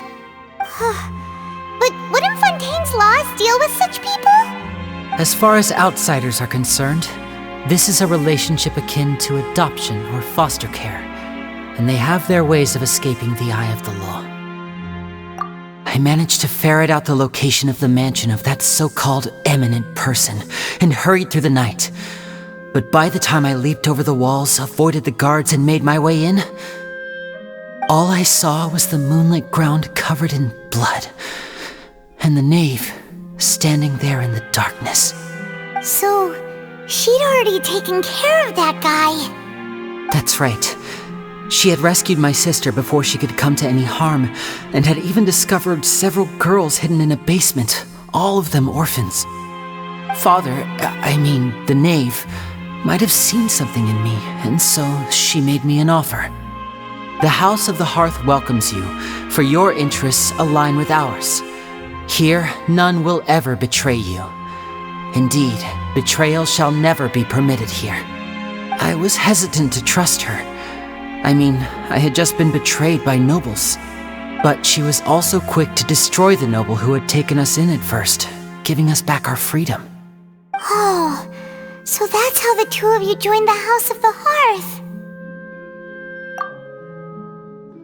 She has her own plans. She has gained permission from the Tsaritsa to first use the Gnosis' power once she obtains it. She plans to use it to find a way to break the prophecy and save Fontaine. So, she believes in that prophecy too? That's right. The whole House of the Hearth is currently working to combat that crisis. Today's case has also proven that people from Fontaine can indeed dissolve into some sort of water, thus further supporting the prophecy. All of us house members here, Lady Arlecchino herself included, are from Fontaine. We won't give up on defending our homeland. To us orphans, the only connection we have left to this world, apart from our family, is our homeland. So, from small deeds like distributing magic pockets to huge schemes like stealing a Gnosis, everything is aimed at dealing with that prophecy. It's all right. I understand. The only thing I can do is relate all this to you. I just hope you can understand that even as a member of the House, I have never stopped making my own decisions, and that I believe what I'm doing is right. If you should need anything at all in the future, feel free to find me. I will do my best to help you, as plain Linny.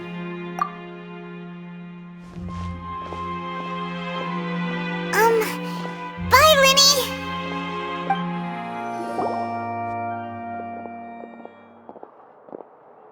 Hey there!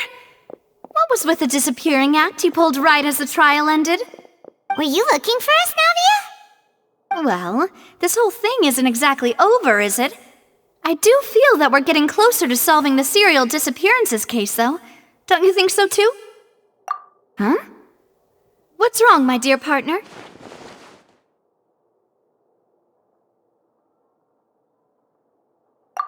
Besides, are you sure we're the ones who can crack a case that's been cold for decades now? And given that there's new evidence from the trial, there should be a trail of breadcrumbs for the Hydro Archon's people to follow now, right? Ah, I see. Well, I won't lie. I'm a little shocked to hear that from you. But I suppose you are just travelers who have only arrived in Fontaine after all. Sorry, I might have been too presumptuous. Don't say that, Navia. Ah, and we were having so much fun investigating with you, too. It was like having new waters flowing into a stagnant mire, causing new hope to spring forth, and the reflection in the murk to become clearer. Well, sorry about that. I'm a bit prone to nostalgia. Don't mind me. Wait, shall we have a farewell meal? You know, to commemorate our time as partners? Huh? Do we really need to get that formal? Well, guess you really did treat us as partners, huh? Well, I'd just like to have a proper ending to every important memory. That way there are no regrets later. Anyway, it would just be a meal, so it shouldn't take up too much of your time. You don't have to twist Paimon's arm. If Boss Navia's treating, count Paimon in! Oh, wonderful. In that case, why don't we return to the Court of Fontaine and head to the Hotel de Boer? I believe we'll make it just in time for dinner. All right then, let's have our farewell